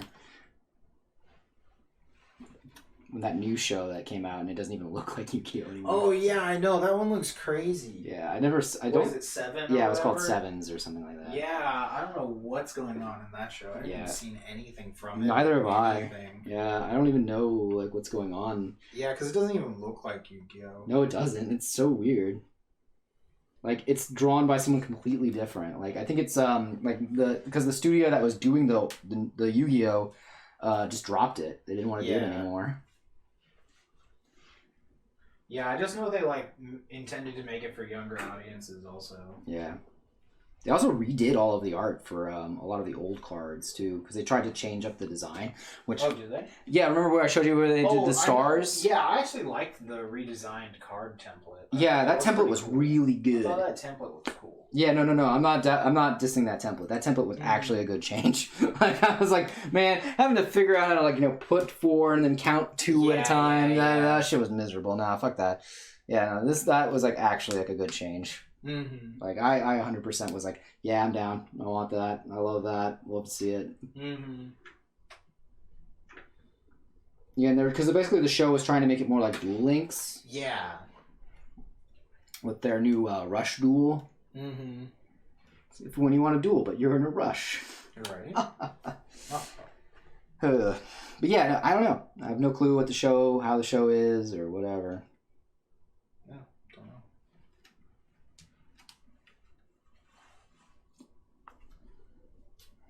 I just know that it exists, and it's really creepy that it looks so different. Right. Oh no, change in my anime? Fucking love that joke too. Like people are like, no, it's different. I hate it. Right. I hate it. Some stuff definitely gets better when they change it up, though. Like, I think Pokemon, the anime, got way better when they went to Sun and Moon. Yeah, Changed 100%. Yeah. It got way better. We always talk about that one for sure. Yeah, 100%. It got way better. Yeah, when they made it much more hilarious. And the animation was also just a lot better, too. It was a lot slicker. Yeah. Yeah, that one definitely was one that got better when they changed it.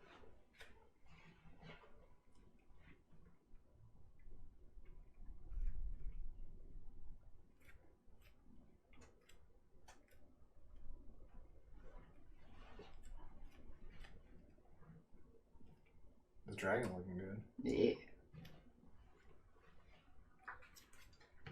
What's everybody up to out there anyway? Yeah, what's going on, guys?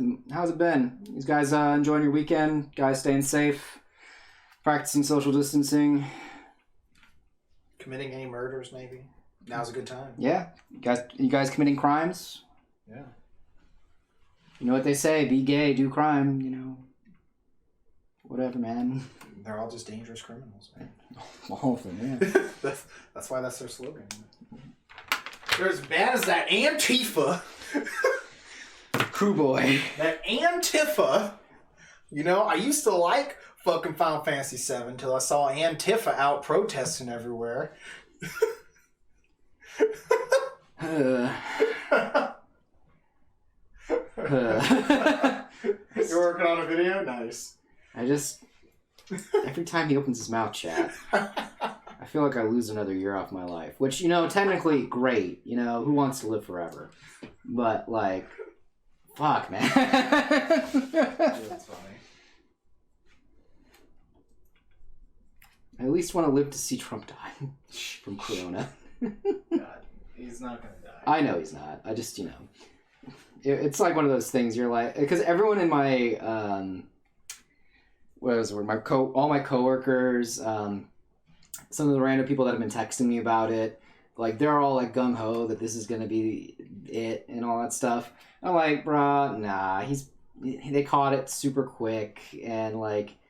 Sure, he's 74 and not very healthy, but like, dude, like, like, don't get your hopes up like that.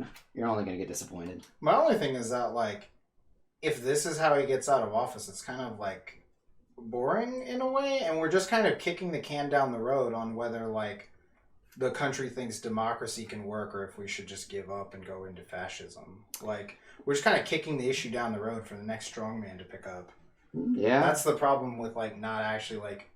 You know, if this is resolved within ways we generally resolve stuff. Like if he just dies, it's kind of like I guess it's over. You know, like that's it. It's gonna be, I don't know. You know, and then the Republicans are just gonna be just like when Stalin died in Russia. You know, I was never with this guy. Oh, whatever. You know, it's gonna be like that. I was never really a Trumpist. Yeah, you know? right. So it's gonna be like just a kind of. It's almost like a get out of jail free card. Like just pass it on down the road. Like I said. Yeah, no, I get the country that. won't resolve any of these issues. Really. That's true. Don't get me wrong. That's why I'm like on that side where I'm like, look, I don't care until it's like actually like confirmed and all that stuff. I don't want to do anything like that. Because like he might get better, and when he does, everyone's gonna be mad, you know. And then maybe when they get mad that because like when they get mad that he survived, go out and go vote. Like I feel like if he dies, people just will be like, oh, I don't need to go vote. Yeah, now anymore. I don't need to vote. Yeah, like that's what they're gonna say. Yeah, like now you don't need to worry about voting because democracy will still be okay. Like it doesn't matter if we get Mike Pence for 4 years. You know what I mean? Like we can always try again with some other person, you know. I don't know what to tell you. Like I feel like it is a little like if it does go down this way, it's like sure I'd be happy. Don't get me wrong, but like at the same time I'd be like, at what cost was this happiness given to me? You know what I mean? Mm-hmm.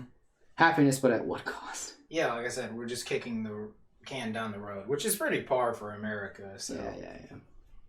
We don't really talk about our problems. Yeah, we just hopefully they just go away if we're just quiet and don't talk about them. Yeah, exactly. Look, we're in the sunroom levels of problems. You know what I mean? Yeah, right. Everyone else can see them, but we sure as hell can't because we've got our eyes closed. But yeah, I don't know. That's my opinion is that like none of the other world leaders that caught it died anyway either. Yeah, no, none of them did. Because I remember the British guy did. Boris Johnson caught Boris it. Johnson, that's Netanyahu caught it. Yeah. What's his name? Bolsonaro or whatever, the Brazilian president or whatever theirs is called. I think he's a president. He caught it. Yeah, again, I don't really know. Because, like, again, there's another thing, too. Didn't Trudeau's wife catch it? The Canadian PM? Didn't his wife catch it? I don't recall. I'm not very good at remembering all of this stuff. Like, there's a lot going on in the world chat. I can't be expected to remember every single aspect of it. Yeah. Well, I'm just saying that. I know. That, like, I don't think any of the world leaders who've caught it have died, so... Yeah. There's a pretty high precedent that he'll be fine. Yeah, the only person that died from it that I know that was a political person was Herman Cain. Yeah. And they're like, sure, they're the same age and all that, but like, Herman Cain already had like battle with cancer and things like that. Yeah.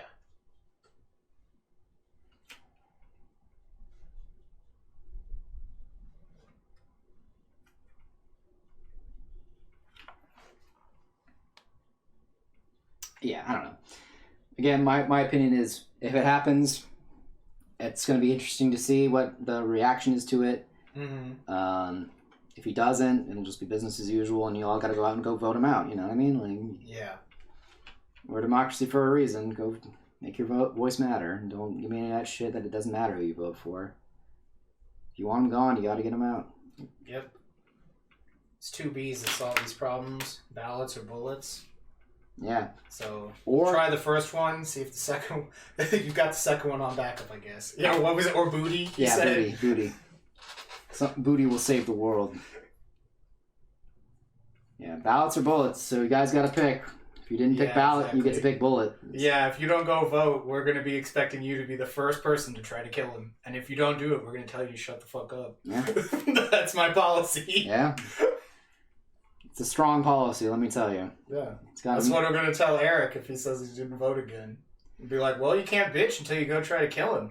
Yeah, I mean, to be fair, he's got an excuse this time for not voting.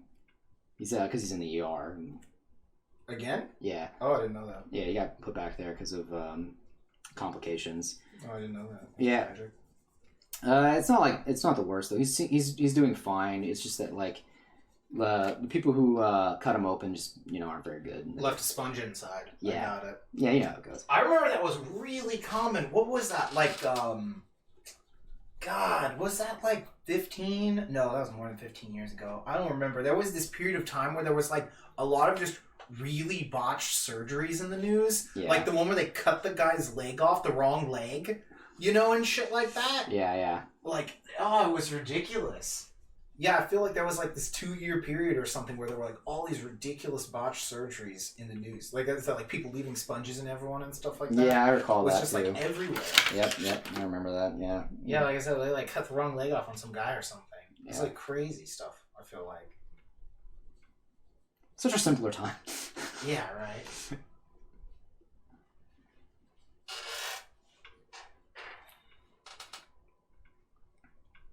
This one's just like super ink heavy. Oh yeah. The dragon. Yeah, Red Eyes Black Dragon. Yeah. Yeah, I always liked Red Eyes Black Dragon more than Blue Eyes.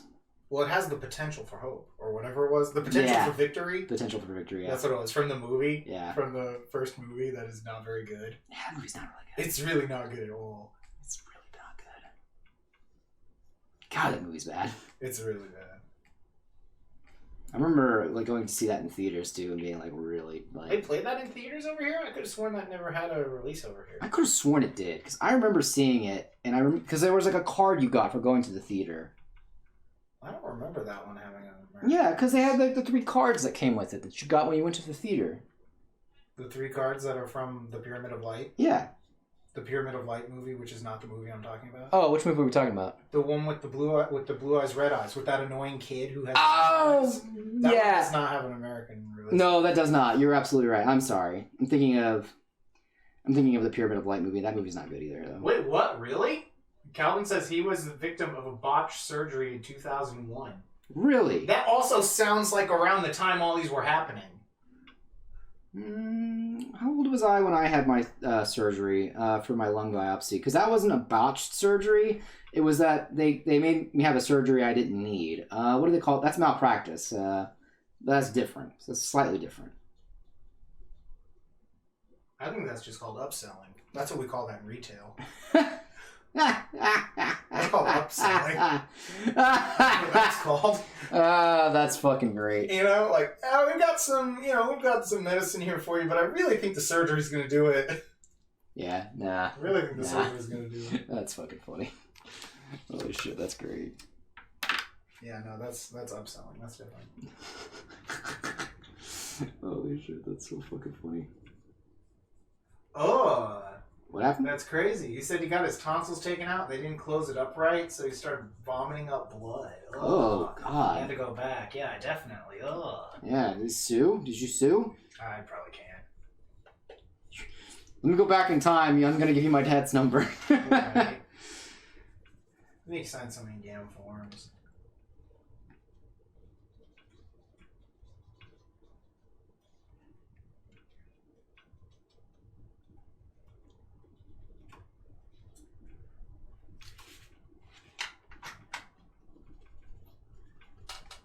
Yeah, I've never had to have any like major surgery. I think the only time I've had quote surgery is like some dental stuff. I'm getting my like wisdom teeth taken out. I've had my wisdom teeth out. It's the only time I've been knocked out, I think. Like fully out. Yeah, anesthesia. I'm trying to think of remembering when I've had my wisdom teeth out. I've had a lung biopsy. I had my gallbladder removed.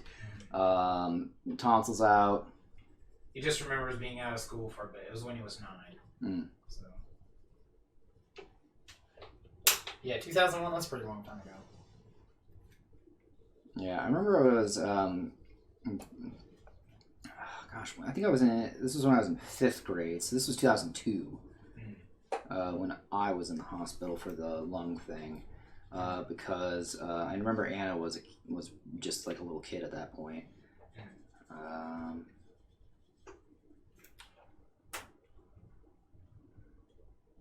Because I was in 5th grade when that happened.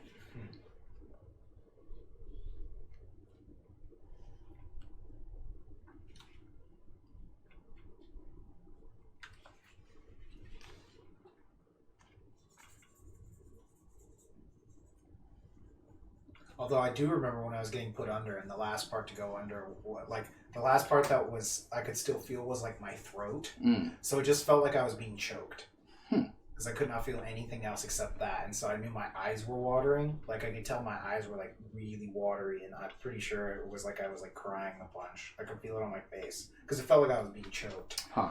It was really creepy. Interesting. Yeah, it was not cool. I don't know. I mean, it's not It cool. was not something I would want to jack off while doing. So Good to know. yeah. Thanks. Not me. I'm not one of them. Not one of them. Not one of them. No. Yeah. No, I'm good. I'm a good fan. I'm good, fam. I'm good, fam. That did not awaken anything. There was no awakening except me after the anesthesia wore off. That was it. God. How did we get on topic of botched surgeries? I don't remember. Yeah. I forgot. I don't know. Neither Talk about something, and then I know we're talking about getting a sponge left. Oh, because we thought Eric. Oh Because yeah, of Eric. Yeah, I was like, that's I was like, did he get a sponge left in him? Yeah, that's right. Now I remember. And so I was talking about how they had like cut off the wrong leg and stuff. Now it's all coming back to me. I was just like, that was how we got here. yeah, I was like, how did we get here? Yeah. So. I'm okay that we're here, but like, how? What happened? Yeah. Let's run back and dissect this conversation. Dice. Circle back around. Yeah, I know, right?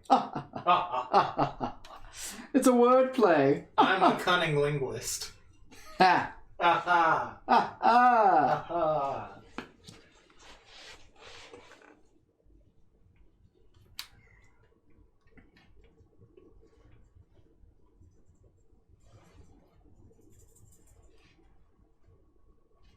Well, I hope Eric's good then. Yeah, he's If he doesn't get better, I can't keep making fun of him. right. My problem with him is that like it is probably he is probably going through a lot, and that's fine. It's just that like he really loves to make you feel guilty, and I hate that because it's like, look, man, I get it. You're feeling bad, and you know, and then he just like wants to tell you like how bad he's feeling, and then he's just like, you think you have it bad, like that kind of person. You know what I mean? Yeah, that's not good. Yeah, and it's just really annoying because I'm like, look, man, I'm trying to be sympathetic to you, but like every time you talk to me, it's like I'm like, have to be made to feel bad about like everything that I'm doing. Yeah. Like you're like kind of the person that's like, how dare you feel joy when I'm miserable? And that's not a good thing. That's a very toxic thing to be doing. Yeah, that's kind of. So like I just can't deal with that. So anytime someone's asking me like, you're really close with Eric, why? How is he okay? I'm like, yeah, he's fine. Like that's probably he's like. He's probably like fine in the sense of like he's gonna live. He's just probably having a hard time now and adjusting to all this, and he's just kind of he's not very good emotionally about taking care of himself, and likes to lash out at other people, and it's really annoying to be on the other end. The receiving end. Yeah, the receiving end of that. Because like I remember when I got my gallbladder removed, I was feeling pretty bad too, and then he decided to come over when he was drunk. Oh, I remember that. And like just like be really aggressive with me while I'm fucking in a lot of pain, and I'm like being very quiet and trying to not egg him on because he's drunk and I can't really I don't know how to handle him, especially when I'm like on the couch because I'm like I feel miserable. Yeah, I do remember this. So my sympathy card is like my sympathy levels for him are not very high, considering all of the dumb shit he's done in his life. Like I'm glad that he was turning things around, and this does suck that this happened to him. But like on the flip side, he did make a lot of bad decisions growing up, going through high school, going through college, and things like that. And they're just now starting to rear their ugly head. It's just how it is.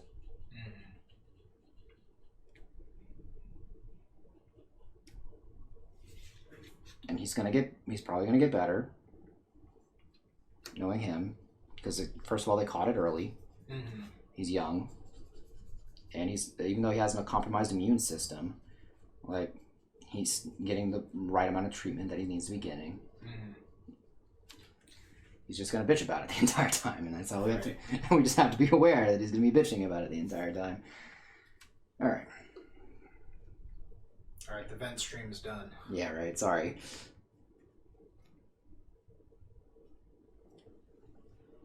All right, let's put some color on this bad boy.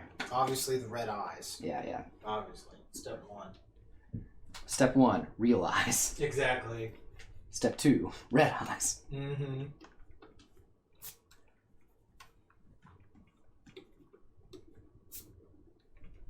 was wondering what the background color was going to be. If it was just going to be red. It's going to be red, yeah. To go with the dragon. Yeah.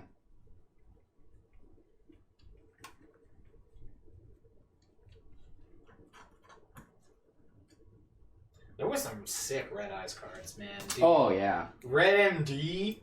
Whoa. aside, not even getting into that. That card was amazing. Yeah, oh my god. I remember when that card got reprinted and I finally got to play like Disaster Dragon. Yeah, I was playing Dragoonity with that one. Yeah, that was after this. Yeah, because I was playing with like Future Fusion, 5-headed dragon. Yeah, that was after Disaster Dragon. Yeah, no, I know. I'm just like... Yeah, oh man, that card was nutty.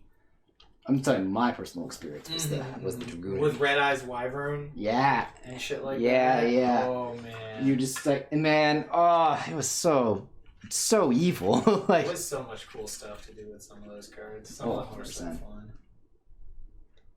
Yeah, Red MD was a card that was a ton of fun. Yeah. Red MD had like weird rulings for some stuff. Like timing, I think, of cards or something. Yeah. Oh no, it was weird because Red MD gets around Necro Valley. That's right. You can summon stuff from the graveyard while Necro Valley is on board. Which didn't make any sense, but It's Yu-Gi-Oh! Yeah, I'm sure. Yeah, Yu-Gi-Oh! It's like the inherent rules of the game don't matter at all for stuff. Like you can read the words on the cards. It doesn't matter what they say. It matters about a ruling specifically on X card versus X card. It doesn't matter what it says on the card. You just go to the wiki to look up an exact ruling on this one card versus one card. And for some reason That's what made you good at Yu-Gi-Oh! Was remembering every exact specific ruling on every single card. Yeah. You didn't need to know. You like knowing how to play the game was like okay, but rules lawyering the shit out of everything, that was peak Yu-Gi-Oh! That was fucking peak Yu-Gi-Oh! Because there was some fun ones. Like that one, the one for like, if your opponent Allure of Darknesses and you flip Imperial Iron Wall, they discard their whole hand. Yeah, I remember that. Because they cannot remove a card for Allure of Darkness. Yeah, I remember. What was it too? This isn't really a ruling. It was just something I thought was funny, just because it reminds me of the Jacob thing. Mm-hmm. The she space n. Oh yeah. On like the formatting of names. Yeah, because like or like some cards counted for stuff because in Japanese their name was this. Yeah, that's right. I remember that. There would be cards like that. Yeah, that were like they would put it on the English cards too. Sometimes it would be like any card. They'd be like, find this card, also this card that has a completely different name. Yeah, you know, like it could say like find. I don't know. I'm just gonna say like find a koala only card or something, and then it's like, and then the thing would be like. Dark Rat Magician or something, because in Japan its name would have been like Koala or like Wizard. how you couldn't do Death or you couldn't find Death Frog specifically. Yeah, I remember that shit. Stuff like that. Yeah, those were so funny. Yeah, there's some weird, like wild, like it just doesn't work that way. Yeah, it's like no, it's like well when you read it, it should do this. No, it doesn't work because in Japan these have two different names, and then like. Because it's also Wednesday. It's also Wednesday, yeah. Yeah, I remember that. And it's because you're playing in America. Yeah. So like in different parts of the world, the cards had different rules. Yeah. And stuff like that. And just because they did. That was the only reason. Yeah, I remember that shit. That shit is interesting. Like. Yeah, just because, you know. Yeah, that part was always interesting. It was like, the way you would have to rule shark things because you're like, look, man, you don't understand. Yeah. Yeah, because like I remember being on Dueling Network and having to be like, well, I'm in America, so this is how the rules work. We can call a judge and they're going to rule with me. Like, I did that one time. No, also I remember that too when I was in the tournament in New York. Mm-hmm. I remember that like they were doing something with, oh gosh. Because I think that allure came up with the allure of darkness, and then you oppression them. It's not oppression. What was it? Oppression. Iron Wall. Iron Wall. That was what it was. Because I did that, and I think I had to call a judge, and the judge ruled against me though. Did you appeal to the head judge? I did. Was it a local? It was a YCS. Oh, okay. I appealed, and then they because that was a big thing. Is depending on which YCS you were at, who were the judges. Yeah, that too. Yeah. Don't ever go to anything in Oklahoma. Yeah, never do Oklahoma. No, don't go to Oklahoma. Cannot stress that enough. They actually had no tournaments. All their tournament privileges were repealed at one point. Yeah. That was the funniest thing ever. Oh, yeah, no, that was hilarious. Their judges were so bad, they just said, no more sanctioned Yu-Gi-Oh! Events in Oklahoma. We're getting too many complaints. Yeah, that was so funny. Because I remember they were at a regional where you could oppress Gawars and like weird shit like this that Kid Nash would do. Yeah. Yeah, I remember that. Stuff like that. That was like so funny. I remember that one time I got a phone call from Shane and he was like, hey man, is Billy there? This is at Locals. Yeah. I'm like, what? Why do you need Billy? And he's like, this sounds weird, but I'm playing against someone in a match and they don't believe the rules of the game. They said they'll only accept it if Billy Break tells them so. And I was like, let me go look. And Billy was not there, but Bobby was there, so I was like, hey, is Bobby good enough? And he asked the guy. Shane's like, yeah, hand him the phone. I told Bobby what's going on. And he's like, yeah, no, yeah, he can do that. Yeah, that's how the rules work. Yeah. All right, okay. Like that. Hands me back the phone. I've never heard that story. Holy shit. He hands me back the phone and I'm like, is it good? And he's like, yeah, okay. And I'm like, all right. That was legitimately good. Oh, Jamie says it's looking good. Thanks, man. Oh, shit. That's so fucking funny. Okay, calm down. Sorry. Yeah. For those of you who don't know who Billy Break is, Billy Break is... He's like a Yu-Gi-Oh! Celebrity. He's the Yu-Gi-Oh! Celebrity. He's a Yu-Gi-Oh! Celebrity. They actually... Used to go to Locals with him. He's like actually in 5Ds. Yeah. They drew him into 5Ds. He's like that, like well known. Yeah, he's a Yu-Gi-Oh celebrity. Yeah. We went to locals with him and his brother. His brother's cool. Awesome. Yeah. His brother's awesome. Yeah. Okay. We'll do that one next. Yeah, I'll save the core for last. But yeah, nah, man. But yeah, no. Shane was apparently playing against some guy, and he would not believe a ruling unless Billy Break specifically told him that. But apparently Bobby Break was good enough, which is just funny to think. Yeah, it's really funny. All right, chat. We're about halfway through the stream here, so we're gonna take 5 because I need to use the restroom. No, there was a bunch of Yu-Gi-Oh celebrities. This is how it was. This is how it was back then. You'd be shocked. There's a lot. There was a lot of them. All right, we're gonna go on BRB real quick. We'll be right back. Yeah. All right. Thanks for sticking around, everyone. We've been going for almost 2 hours now. Yeah. We're back in like maybe a couple minutes. Yeah. And we're back. We're back. Hello. Welcome back. Yeah. Pegasus up next, the creator of Duel Monsters himself. One of the more funny Americans that was in this show. Right. I'm trying to remember. I think he has a different name in Japanese too, right? Does he? I don't recall. No, again, it's been a while though. Yeah, he does. Yeah, because in English his name is Maximilian Pegasus, but I had forgot about that because I remember his Japanese name. It's Pegasus J. Crawford. Pegasus J. Crawford, This is man. his Japanese name. That's a cool name. Yeah, I know, right? It's like way cooler. Yeah. Like, dude, what the fuck? It's the J. Yeah. He's got a middle name. Like, that's intense. That's like, David S. Pumpkins. Yeah, it's so much what lore. That shit's like. It's so much lore. So much lore, So many things I didn't know. Yeah, I know. My whole life has been just a lie. Yeah. It's so weird because he already has an American name, but they changed it. Yeah, that is really bizarre. Yeah. I kind of forgot about that until like exactly right now. Yeah, that's interesting. Why did they change it? I don't know. What's also interesting too is there's a few names that they kept. Like actually it's Yugi Muto, isn't it? Yugimoto. Is it Moto in Japanese still too? Yeah, it should be, isn't it? I thought it was like something else. I don't know. They say Moto in the show. They say Yugi Moto. I don't know exactly how it's spelled or whatever.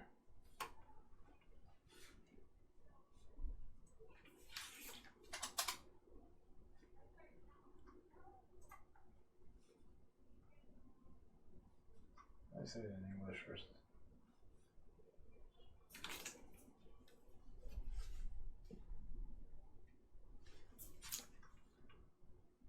Because they would always say it like Moto in American. Yeah. It is more like Muto in Japanese.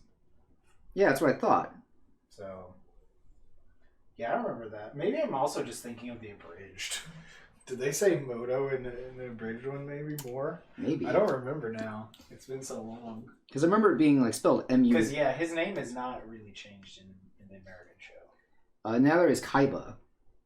Yeah, Kaiba is the same, yeah. Yeah, it's like weird how many like names they kind of changed around. Yeah, because they keep, it's Seto Kaiba, yeah. Yeah, even in like when they got to the later shows too, they would keep some of the names but would change others for some reason. Yeah. For the long-held tradition of changing names to Americanize them. Like, or with, what was it, the Ace Attorney games, where they called them hamburgers. Yeah, there's some weird ones that they'll do and shit like that. Yeah, the card captor Sakura is, like, has a lot of them. If you watch the old dub, just card captors, there's a bunch of shit like that. Yeah, even the title was changed. Yeah, because the Tokyo Tower, they just call it the Radio Tower. That's all they say. They take like as much Japanese stuff out of it as they can. Which is interesting. Yeah. Yeah, I don't know why. Because I'm pretty sure her last name is different. Yeah, they changed that. They also changed I don't remember what it is, but I'm pretty sure it's not Kinemoto. Like they changed it with Lee's Sailor name Moon. is the same though. Yeah, that's because he's supposed to be. Because he's Chinese, yeah. And Mei Lin's name is still the same. I have no idea what Tomoyo's name is in the dub. It's been so long, I have no idea what her name is. Huh. Her name could be anything. I have no idea what it is. To the internet. I'm not even going to look that up. You don't want to look that up? No, I don't want to know. I don't want to remember that. Don't you look. You draw, damn it. I'm looking it up, man. Don't you look that shit up. I'm doing it. God damn it. You're supposed to be drawing, bro. Look, man. Why would you do this? Because I want to know. That's just evil. I want to know. I hope it's not like Jessica or something. Oh my god, right? Oh, I didn't get it right, did I? No, you didn't. Oh, thank God. Oh. How white is it? Madison Taylor! Oh my God, her name is... Oh my God, I think I remember that now. Oh, it's so miserable. Oh. No. Hopefully I'll forget that soon. Oh no, don't worry, I'll probably forget by tomorrow. Hopefully I'll forget that soon. That's definitely something I'll definitely forget. Yeah, there are some weird edits in there. Like, Yeah. Shaoran writes his name on the board and nothing appears because he writes it in Chinese. Yeah. There's a lot of stuff. A lot of the episodes are aired out of order also. Yeah. Madison Taylor. Oh my God. Some of those name changes they would do. Yeah, it's so weird. Like what did they... What was like... I can kind of understand the thought process. Maybe they thought that kids wouldn't be able to relate to the characters if they had Japanese names. Yeah, I don't know, really.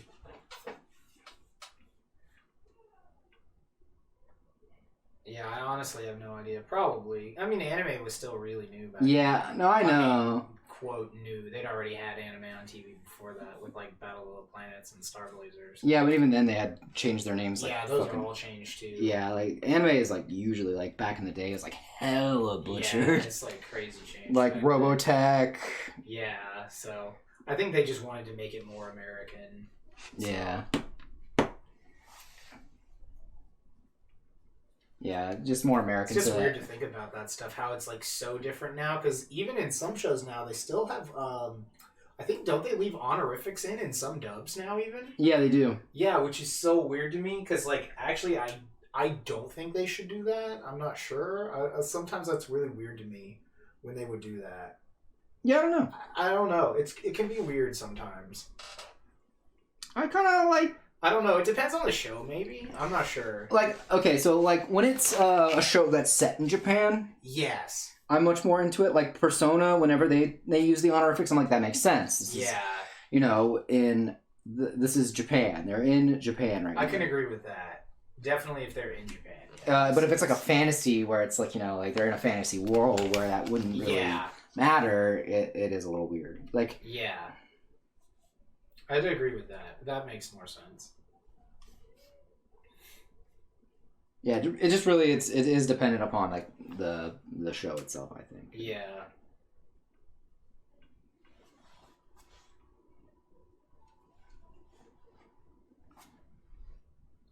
It's also just weird because like sometimes it's weird because sometimes translating that is weird. Because they'll get that's like a lot of the time if it's like whatever Chan, they'll just change it to like a cutesy nickname. Yeah, which it's like fine. So that's like it's sometimes I'm fine with the cutesy nicknames. It's kind of interesting to see how some of those get translated.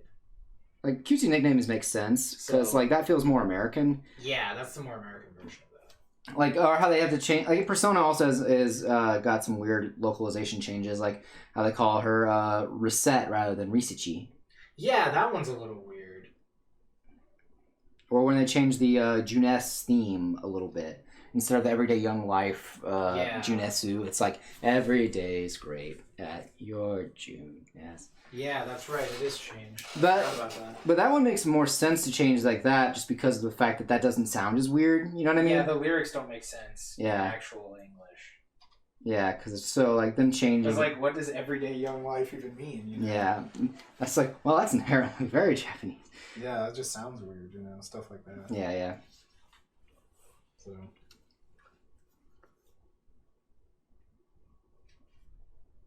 So yeah, like some localizations make sense. Mm-hmm. Like, I mean, but you're damned if you do, damned if you don't. Yeah, in a lot of those scenarios, so it's definitely. Yeah, I think it depends on like the show a lot of the time. Yeah. Too.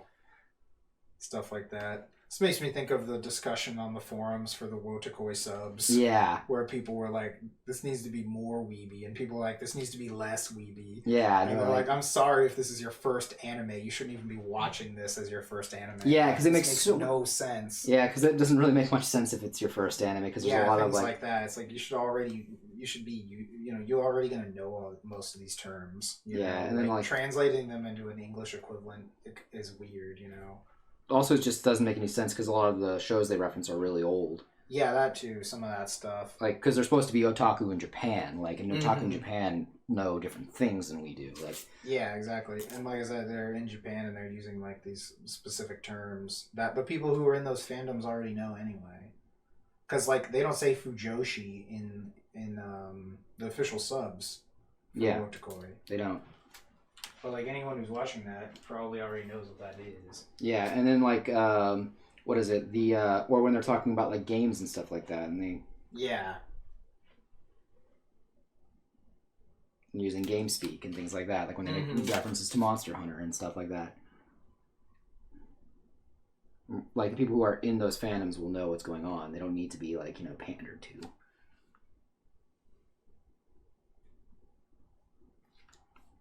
I don't know. No. Yeah, it's weird how much like translation is more like an art than science. I will agree with that.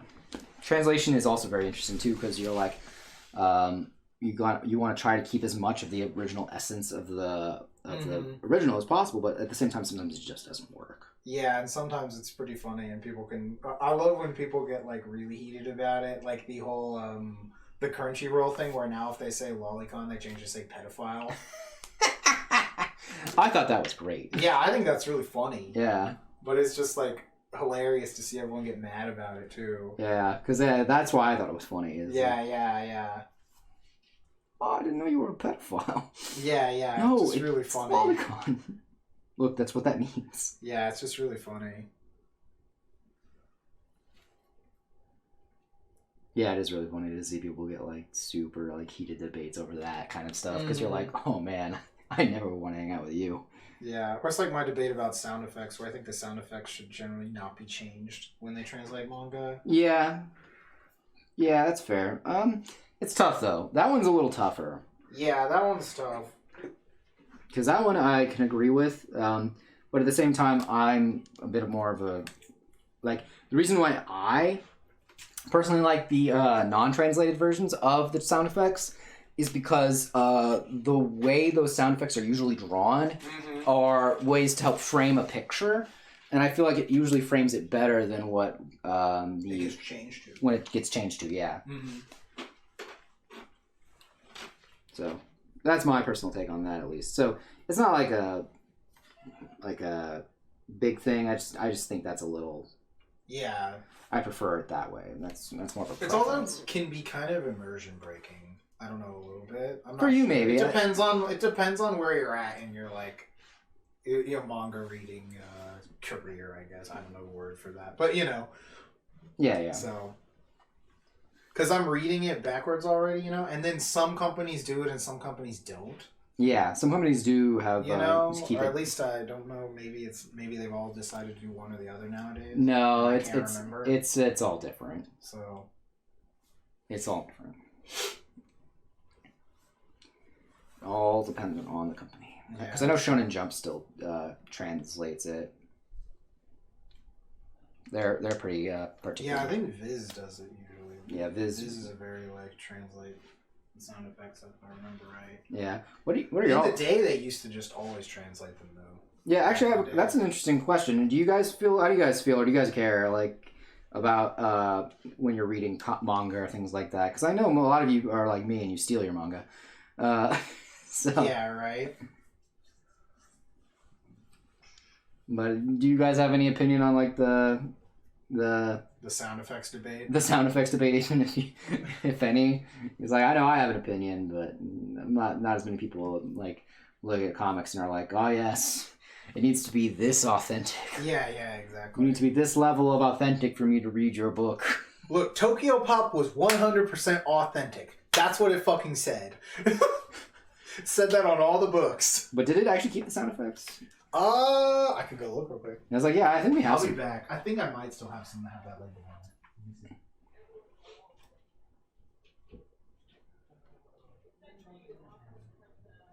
And off he goes, Chad. Where he goes, no one knows.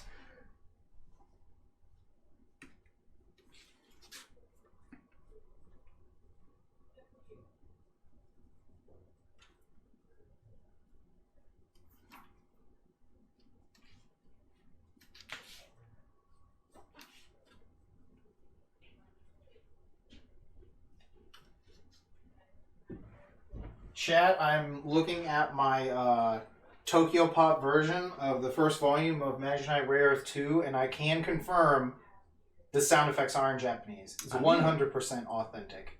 Huh. This label is not a lie. Tokyo Pop never lied to me before. They're not going to start, especially since they're out of business.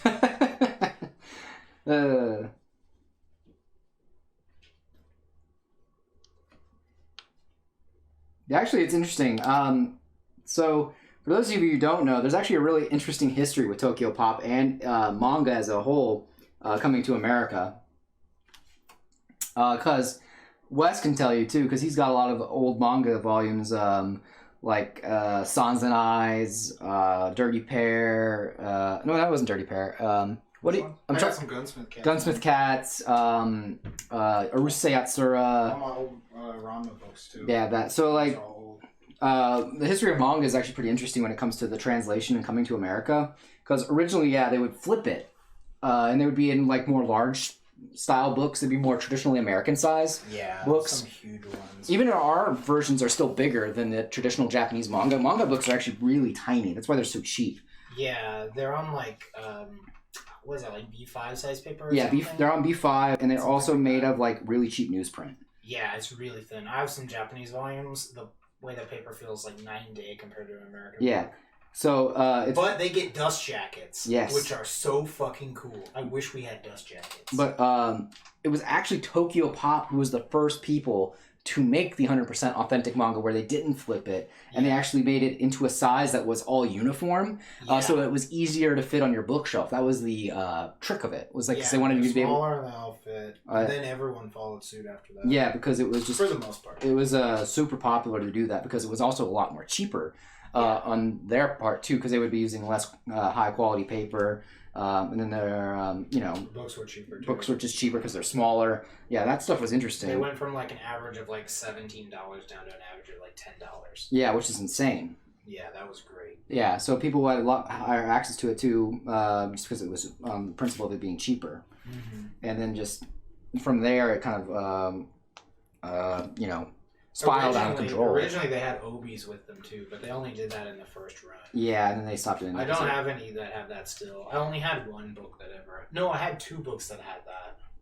I had the first volume of Real About High School, and the first volume of I think that series is called like Dragon Knights or something like that.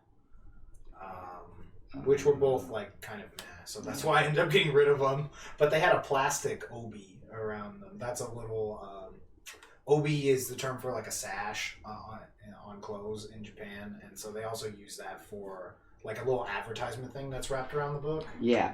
Also, the thing was too is they thought that manga was going to be the next big thing in American comics as well. So what they did is they actually started hiring just a whole bunch of random people to draw manga for them.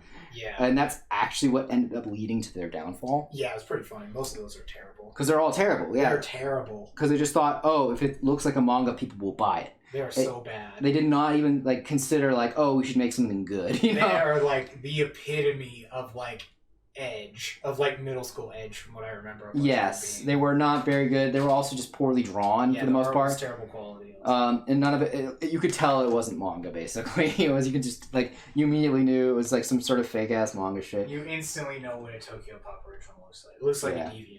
Yeah, it was just like, and it sucks though too, because like there was actually some good ones that Tokyo Pop made. They just never saw the light of day. Like there's a really good one called King City. But that one's because that comic is not really drawn like a manga. That manga is just drawn in a very bizarre style. Interesting. I don't know that one. It's by a comic artist called named Brandon Graham, If you ever look him up, he's got really good work. He does a lot of good like sci-fi. His line art quality is super thin, and it's super stylized, things like that. I think that's why I liked his work a lot better, because it didn't even look like manga. It looked like someone completely different. So his book was published in Tokyo Pop though, because Tokyo Pop was just on the lookout for as many creators as possible, because they wanted to get on the ground floor on manga. Oh no, your water heater is leaking? That's not good. Holy shit, no. Oh, you gotta call maintenance ASAP. A fucking sap. But yeah. We're just here reminiscing about the history of manga. Yeah, manga is a very interesting, has a very interesting, First we started story. talking about sound effects. Like, whether we like the sound effects, translated or not. yeah, original or translated. So...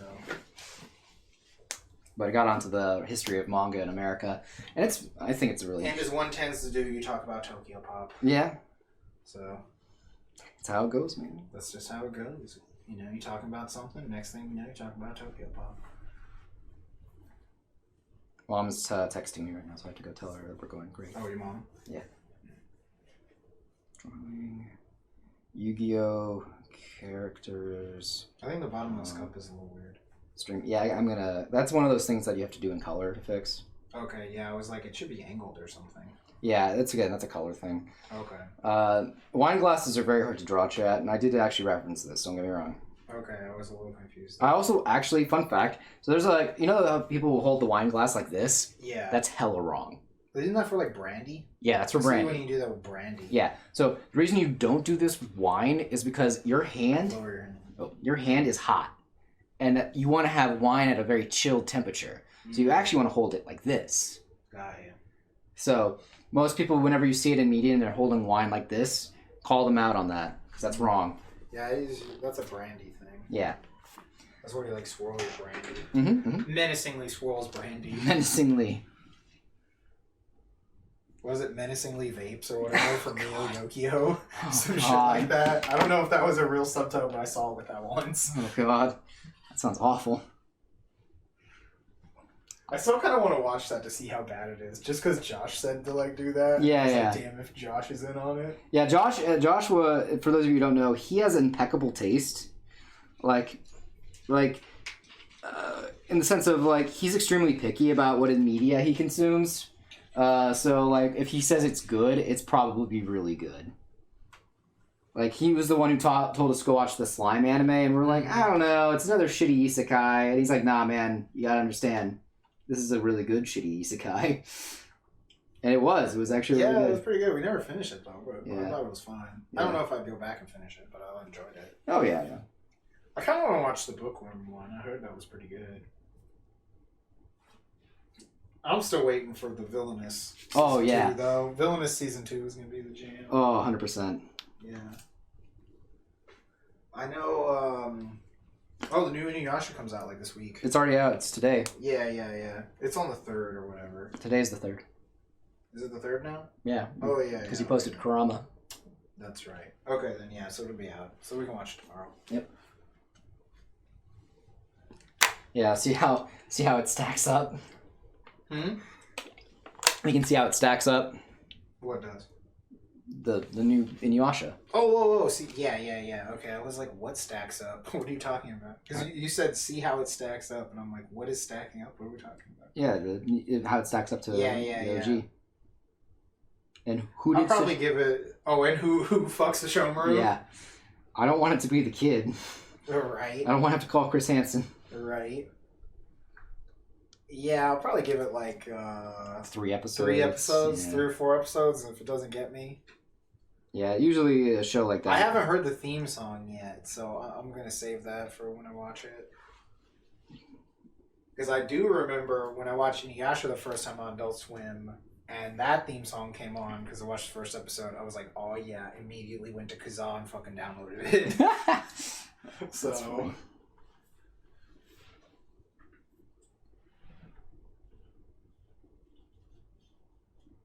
Yeah, I don't know. I have no expectations. I just kind I of like the character designs for Sesshomaru's kids. I think Inuyasha and Kagome's kid is like okay looking. Yeah, it looks exactly what you would expect. But... Yeah. So Shomuru's kids look cool. Yeah.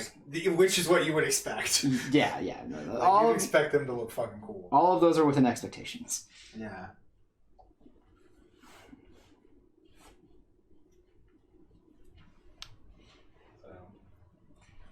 See how it goes. Yeah, I don't know. I have no expectations, to be honest with you.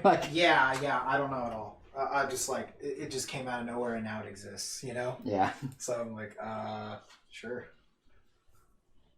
Yeah, just weird. Feels very bizarre. Yeah.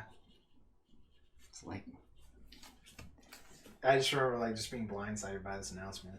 Yeah.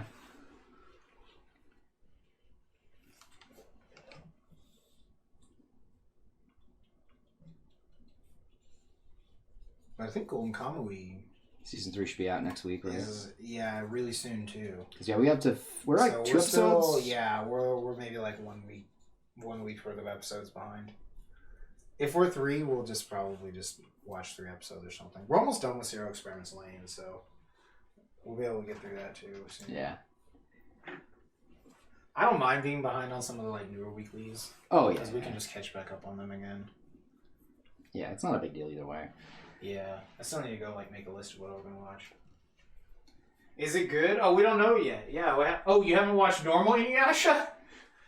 I like it a lot, but that's because I really like Rumiko Takahashi. Well, it's okay, so don't get me wrong. Inuyasha's good, the manga's pretty cool and all that shit, but that anime... Skip the filler. Yeah. You just gotta skip the filler. I don't know. It's like any other anime. You skip the filler, and then... Okay, so here's my thing, what I'm about to say. Okay. The reason why I don't like the anime as much is because of the pacing, of the show. Yeah. Even without the filler, I feel like the pacing of it just feels really bogged down. There's not really there's a lot of this is my problem with most anime is when I'm reading, I read at a pretty fast rate. I've got a what's that word? There's probably a guide to what the filler is. Let me see if I can find you a link real quick. There's a website I found one time that was you could search any anime and it would tell you every filler episode. So, my reading comprehension level is pretty high. So, whenever I read manga, I can read a manga pretty quickly. This is at animefillerlist.com. This place is great.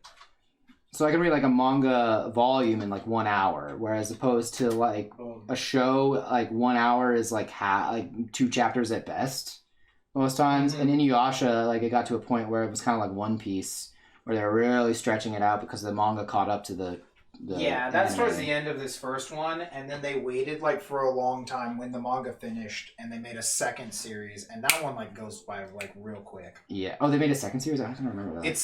It's the last part of the anime. Oh, it's just the last? It's called the final act. Okay. It's the very end of it. It's really good. Because it's the end. Because the ending of the manga is really good. Actually, I like the way it ended. Yeah. I remember. So it's just that's my take on it. If you're gonna, I would prefer you read it than watch it. But that's my usual answer for everything. Yeah, I do really love the music in this show, though. Oh yeah, no, you can just all the music is really good. So. Also, the voices are really good. Yeah. So even the dub is not bad. No. It's not the worst dub I've ever heard. I watched. God, how many episodes did I watch of this in dub? 50 plus, I think, is before they started doing reruns again, and I was like, nah, fuck this, Chinese bootleg DVDs. Yeah, right. So the dub is not so bad, but the Japanese voice acting is really good, because Kappei Yamaguchi voices Inuyasha, and he's always really good. Yeah, same voice as Teddy. It's the same voice as Ranma also. Yeah, but he is Teddy from P4, which is pretty funny. Yeah. So, Kana has the creepiest fucking voice probably I've ever heard in anime, I think, almost. That's one of Naraku's minions. The little girl one with the mirror. Yeah. No, don't get me wrong. It's it's probably dependent upon what you prefer. I would tell someone to watch this before I told them to watch Naruto. Oh yeah. So no, that's this is one of the ones that I think is old and is worth still watching. No, that's fair. That's a fair assessment. My still thing is that I'm a much more avid reader. Yeah. So I'd be more inclined to tell you, hey, go read it. Yeah, definitely. because I feel like you'd also get to see you get to go through it a lot faster, and because that's if you're playing catch up, and then like also you get to kind of, how do I put this? Putting your own voices in your head is always nice too. Just being able to do that. I don't know. I'm more of a reader, so. That was pretty funny though. One of the ways you could tell I was more of an avid reader is because there were certain words that I didn't know how to pronounce because I was just reading them. Oh yeah. Yeah, like I wasn't able to pronounce cohabitate very well because I was like having a hard time reading it. Or like condolences never came up, so I was like, why do they say condolences? That's weird. Right. Yeah, reading it. Yeah, I recommend reading it. So I mean, you can read it or you can watch it. They're both good. I've done both. Yeah. You know? Yeah, because I watched it all the way through when it first came out. I've read it all the way through, and then I watched the when they did the end of it also. And I've seen all of the movies. I don't think they made a fifth movie. I only remember 4 movies. I've seen all of them. They're okay. They're like most anime movies. Yeah, most anime movies. The third one is really good. The third one is good. The drama CDs. 6 fights. The drama CDs are hilarious. That's the one that comes with the second movie. Yeah. Where Jockin sings the opening. Yeah. That one's funny. I like the one where Sesshomaru was trying to kill the. That's the same thing. Oh yeah. Because that's from the second movie. Yeah. I didn't know that was the same one. He has 5 seconds of screen time or some shit in that movie, so he was like, I'm gonna go kill the director. Like some shit like that, if I remember right. Yeah. It's really funny, yeah. I read like a translation of it way back in the day. But yeah, again, this is also because Rumiko Takahashi is my favorite manga artist, so I always recommend like anything she's done, pretty much. Yeah, that's fair. Again, like, it's up to you though. Like, your preferred method of consuming material is totally fine. Like, don't let me, who is like avid on reading, sway you, because like I'm definitely biased towards that. Mm-hmm. Like, I mean, I definitely tell people to go read One Piece rather than watch it. Yeah. This one's fine because it's not really like super shonen-y, so this has like a lot of drama and action. Yeah. Where like a lot of shonens are just a lot of action. So if you read it, it goes like 10 times faster. Also, it's weird though too, because again, like with most manga and anime are a little different, because I can't stand manga that or there's a lot of talking in it. Oh yeah. And to me, and I'm reading, I'm like, oh, this dialogue, this scene goes by pretty quickly. But when it goes to anime, it's like, man, they're really like dragging out this conversation. It can be kind of bad sometimes, yeah. It's like reading Death Note versus watching Death Note. Yeah, no, I read Death Note. Don't watch it for multiple reasons, but actually, I don't know. I kind of like watching it only some clips. It's the music again. The music is really good. Don't even know that. The music again. It's one of those things. The music is good. Don't get me wrong. I love how overly dramatic it gets because they have to it's like, well, he's just writing, in the manga. It's like, well, he just writes some names. So they're like, how do we make this cool to watch? Yeah. You gotta do like that shit. Oh, you only read Death Note? Yeah. Yeah, I mean... I've read it and watched it, so... And then, the best thing about that, though, is the second opening, where they didn't realize that they were saying fucker in it, so they kept that in. It was still on Adult Swim. Yeah. That was pretty funny. Yeah, I thought that was fucking hilarious. Oh, that was hilarious. Yeah, I was like, hey, Ningen fucker, and you're like, hey, whoa, what the fuck? Yeah, that was really funny. Sucker. Hey, Ningen fucker. Yeah, shit's great. What's up, people? Alright. That is it for Mr. Pegasus. J.P. Crawford, or whatever his name was. J. Crawford. Just J. Crawford. Pegasus J. Crawford. That's the Japanese name. You love it. Yeah.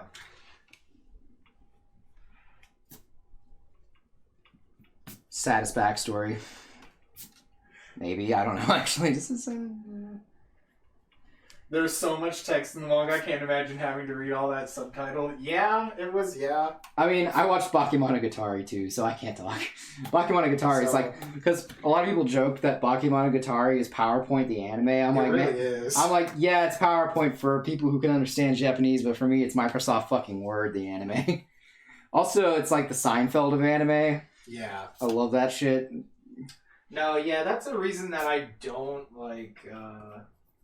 I don't know. Yeah, sometimes stuff can be really wordy. Yeah. So. And plus, like, I don't know. Sometimes, yeah, the translation and all that stuff, and you're just like. Mm-hmm. The question is, what color to background do I want for Pegasus? I know he has a red outfit, but I don't really. No, let's see here. And Toon World's background color is weird. Actually, as I was drawing this, I was like, man, this like looks just like really creepy because it doesn't look toony at all. It just looks kind of like Majora's Mask, even. Yeah. Yeah, I don't really know another color that fits him other than his suit. I'm trying to think.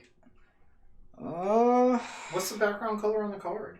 Is it reddish again, I think? Yeah, it's like... Yeah, it's kind of like that weird foggy color. Yeah, I'm trying to think. Let me just see if like, there's some other stuff with Toon. It's like, okay, like this other Toon World card. Oh, yeah, that's the one with the rainbow, like, text. Yeah. Or the rainbow kind of look. I could do with, like, the green. I can do that, yeah, like the green color. Mm-hmm. Yeah, I think that lime green would work. You should add some of that fog to it or something. Yeah, I'm down with that, down. I'll probably do that in the actual color of it. Yeah. Because, like, black and white, you kind of just want to imply. Mm-hmm. Yeah, I'm down to do that. Let's do, No, I just didn't know the order he was going to do them in. I think I wrote Bakura first in the title. He's going to do Bakura next. Yeah, Bakura's coming up. I apologize. That's miscommunication or lack thereof on my part. I should have specified when we started this. Yeah, because I thought you'd leave Pegasus like for last. I was thinking of that, but the reason why I kept Bakura last is because he's technically the main villain at the very end of it all. That's true, I guess. That's why I was like, oh, let me use him for last. Yeah.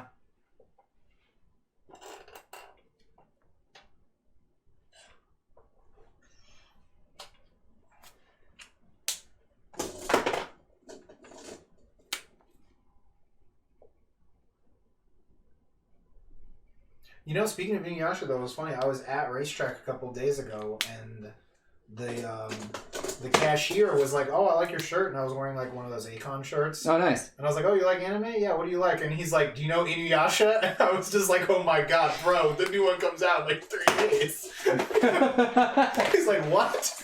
So I wrote it down on a piece of paper for him, you know? Nice. It was just so random. I'm like, what? And this dude was really young, too. I was like, man, I can't believe sometimes that you would know about that, you know? Yeah, no, it was actually funny. Some guy came in to fix our sorter, and he was wearing a Persona 5 jacket. I was like, nice. "Oh, bro, nice jacket." He's like, "Yeah, man, you didn't really know what to do about it," so he just like kind of left. I was like, "Oh no, come back, let's talk." But yeah, I just thought that was funny because I was like, oh shit.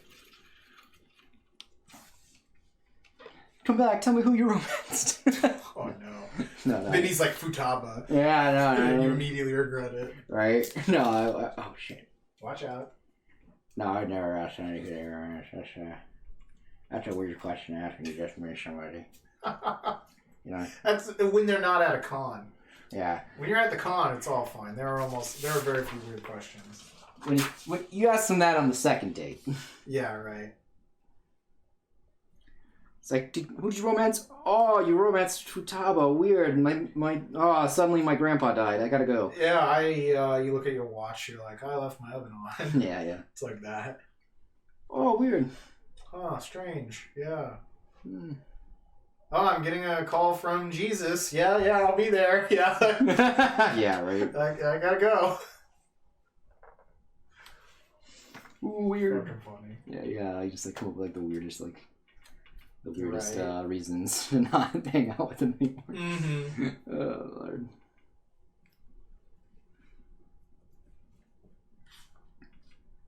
Yeah, this Toon World looks sweet. Yeah. I'm digging it. It's kind of funny because in my head I was like, I don't remember it being this like grim looking. No, it does. In the card, it does. Yeah. It's been a That while. other one is a alternate art from the structure deck. Yeah. The Pegasus structure deck. Originally. Yeah, I remember. And then that was, I believe, reprinted maybe somewhere. Actually, no. I'm thinking of Toon Table of Contents. That was in the premium pack. Oh, the Toon Table of Contents was really good. Yeah, that card was worth a good amount of money when it was premium pack only. Yeah. I remember. Is it premium pack or whatever? can't remember. Did this? Whatever that was called. Actually, I remember that's this the tournament pack. Tournament pack. That's what it was. Yeah. Yeah, because that's TP6, I think. That has some good fucking foils in it. I can't remember if this archetype ever was tier.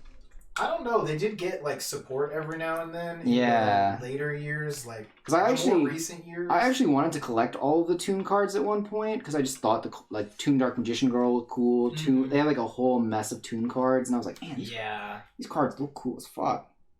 I can never remember if, like, because also all the Toon cards had like walls of text on them, and I know. I did not want to bother to learn to read that card. Yeah, Yu-Gi-Oh cards are miserable. They have way too much text. Yeah, so it's like it's any card that has more text than Pot of Greed, I really don't want to read most of the time. Yeah, it's because they draw 2 cards. All right. they really would have benefited from keywords, and they've tried recently. Yeah, and they have some now. They just never really came worked out. I don't know. I still think they just needed better keyword stuff. They just have cards that do so much. Yeah. No matter how many keywords they have, those cards are still going to be fucking monolith. Yeah, because like they just need to make a keyword that just is for can't be normal, summoned, or set. Like. Oh yeah, that keyword would hella have helped them. Cause there's so many like monsters. Yeah, like look, Konami, if you're out there watching this somewhere. I think later they changed that to like can only be summoned by, right? Yeah. Something at one point. Yeah, it's I don't know. Like legit, you just need a keyword that just is for this, like for that specific kind of like line of text. Like make your life a whole lot easier. Like I wouldn't have to worry about like 3 lines right there. Yeah. Just like make a keyword for only can be special summoned. I like the old ones that are like on the original Shining Angel and Mystic Tomato and stuff, where it's like, if the monster is level 5 or higher, you're not required to make a sacrifice. Yeah. Some of those old texts are really funny on them. Just like the old Magic text on cards, stuff like that. Yeah. Yeah, definitely. There's force your opponent to draw this many cards. That one's really funny on Brain Geyser. Yeah. Yeah, there's just so many ways you could probably reformat some of these Yu-Gi-Oh cards, but like that's not my job and I don't care enough to go out and do it. Oh yeah, definitely. It's like, look, just call up Konami, hey man, I've got $1 million idea for you. Make keywords. They're good. They're probably they're already they're rolling in money, so they're good. They don't have to worry about anything. All right, that came out really well. Yeah. All right. It's all I like it. menacing. Got his one glowing eye. Mm-hmm. We're gonna this is another like all these Yu-Gi-Oh ones. I'm not gonna lie. I'm probably gonna color all of them. Like I could see that. Like, there's no way I'm not coloring the OG Yu-Gi-Oh ones at least. We'll see what the other 3 ones after this will come up, but like. There's no way in hell I'm not coloring these ones. Yeah, because I know you're still going to do, Yusei and Carly from 5Ds. And Aki. Next time. Yeah, so next stream is a 5Ds Yu-Gi-Oh stream, which is really funny. That's actually, I think, when most people got out of Yu-Gi-Oh! Well, at least... That was when I got back into Yu-Gi-Oh! Yeah, no. Was at the beginning of 5Ds. Same, but I'm talking about, like... A lot of people exited saying this ruined the game. Yeah. Every game is like that, where it's always constantly ruined.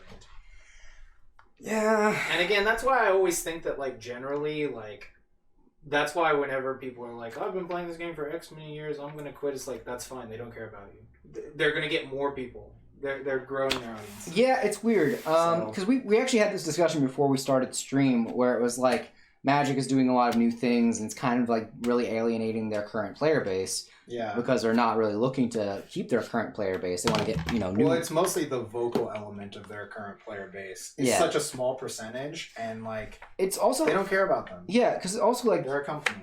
What is it? Like, the people who are complaining are still buying it, and they're still like, playing it even though they're miserable. Yeah. And I kind of get annoyed by that too, just because of the fact like, look, you're miserable yet you're still playing. So, like... Yeah, the vocal minority, exactly. Oh, who are we doing from 5Ds again? We're going to do Yusei, Carly, and Aki. So... Carly when she's evil. Yeah, evil Carly.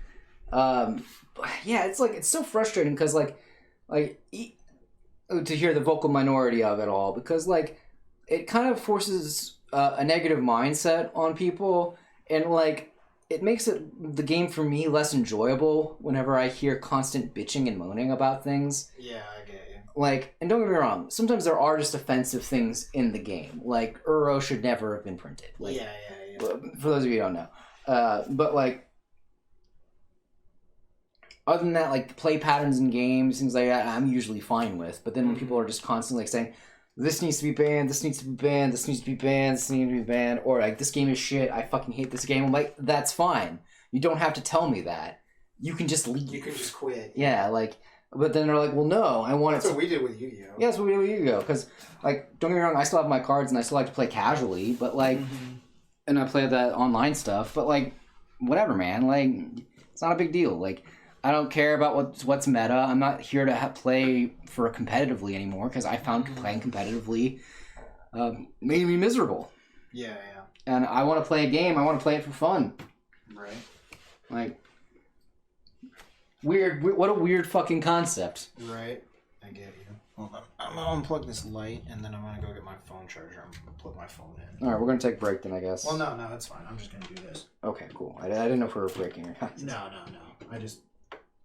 It's gonna suddenly get real dark real quick. If I can get this into the fucking wall here. Okay, so that's so we're gonna do Bakura.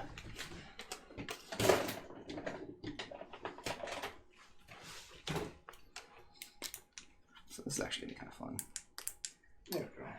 I'll be back in 2 seconds. Yeah, I'm gonna work on the letters first for this one, chat. Actually, let me use this. This is a little bit more.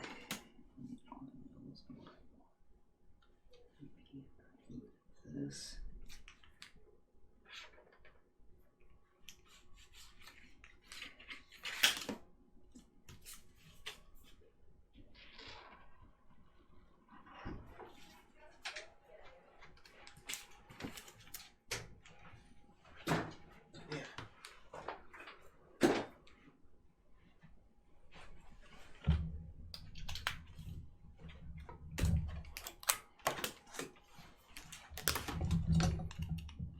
I do love this too. This was another one that was a fun change in the the dub versus the sub. Yeah, it says final, right? Yeah. English, I think. Yeah. Instead of death. Yeah. I think I have a Japanese D somewhere, maybe. I can't remember.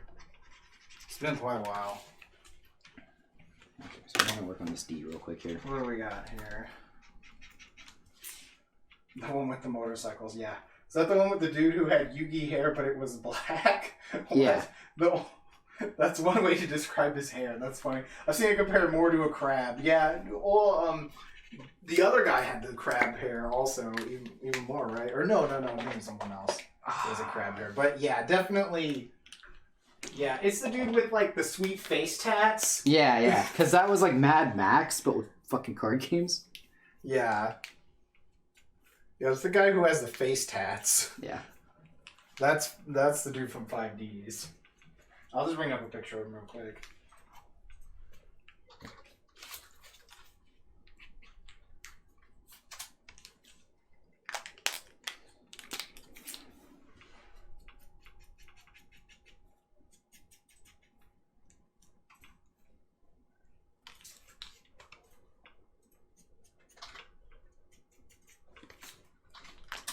This guy.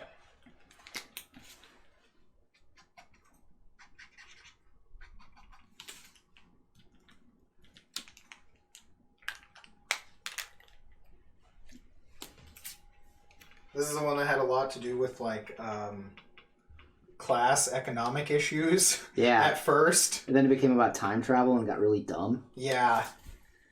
Because synchro monsters destroyed the world. Yeah, this had a lot of like socio-economic issues at the beginning where all the poor people had to live in the ghetto and couldn't afford good Yu-Gi-Oh cards to become rich.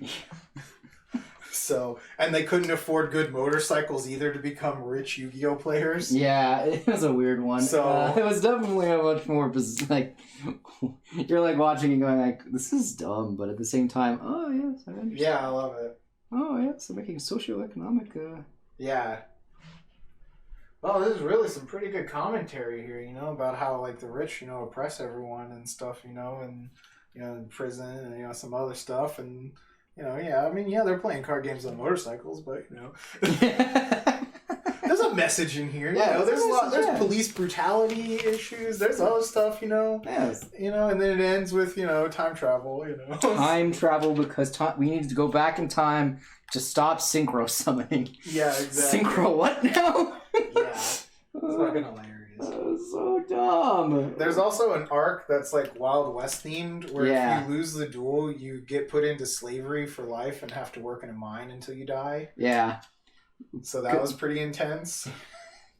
Yeah, Yeah, typical. So it had some adult themes, maybe. Slightly adult themes. Slavery or whatever. Yeah. It's forced labor. Yeah, What a bizarre fucking IP that was. Yeah, that one was crazy. That one was a little off the rails.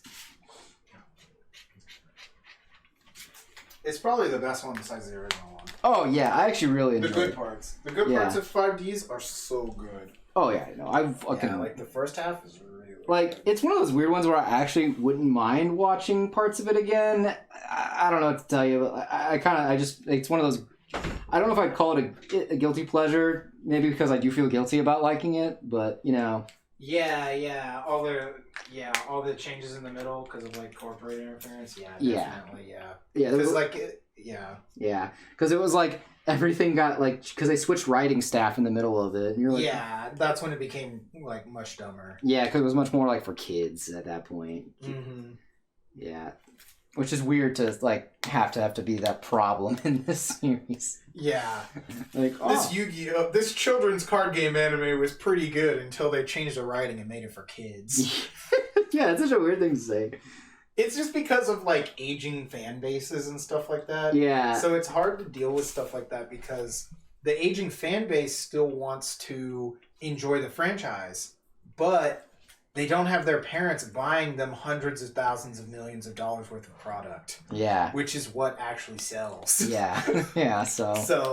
It's that's why I think it's so interesting to talk about that, because you're like, oh well, That's part of the dynamic of some stuff with Pokemon, like we have now, in our generation. It's like, well, man, I really wish they do more cool stuff with Pokemon, like that new music video they had. Yeah. Or the all those shorts and stuff like that. Where we're like, oh, this is so cool, can't we get a game like this maybe or something, Yeah, and that's just we're not the target audience. It's just not worth their time. Yeah. We're not the ones who are going to spend as much money as a bunch of kids who get their parents to spend money on them. What's also interesting too is there's always that argument, but I've been a fan for forever, Yeah, exactly. And you're not the target audience. Yeah, exactly. It's about spending patterns, not how long you've actually liked it. Yeah, because things like that. Because even people who are like it for a long time, not all of them are people who buy things. Oh yeah, there's plenty of stuff I like, but I don't ever pay for it. Yeah. So yeah, it's like shit like that. Mm-hmm. Oh, what are those? Hold on. Man, I still hold my opinion that Colts and Black Wings ruined 5Ds. Wait, what now? That's funny. I like Black Wings. I think they're kind of cool. Yeah, they were cool. They were so busted in the card game. Yeah. Oh, man. I just my only hatred of them comes from having to deal with Parker playing them, because Reminder that the company that owns Yu-Gi-Oh has a really popular video game IP they use only for pachinko machines. Yeah, exactly. Yeah. So they're in it for the money. What do you want, man? You think that they're there for for you to enjoy it? No. Konami was good when they made arcade games. Yeah. Man, did they make some good fucking arcade games, dude. That's why they don't have to care, because they have all of your money from playing Ninja Turtles at Chuck E. Cheese. That's why they don't have to care. I mean, I don't know. Again, they don't have to care for multiple reasons, but that's why Nintendo kind of is really good in terms of they're really good at faking they care in a lot of ways. When they do these really fun and I get you. Yeah, she says the issue is that Crow was shoehorned in as a main character because Black Wings were popular. Yeah, I thought it was really dumb when he turned out to be the last signer or whatever. The dragon was the last one. Yeah, I was like, yeah, this is definitely a little much. I mean, my problem with him was that they shoehorned him in and made him a campy character.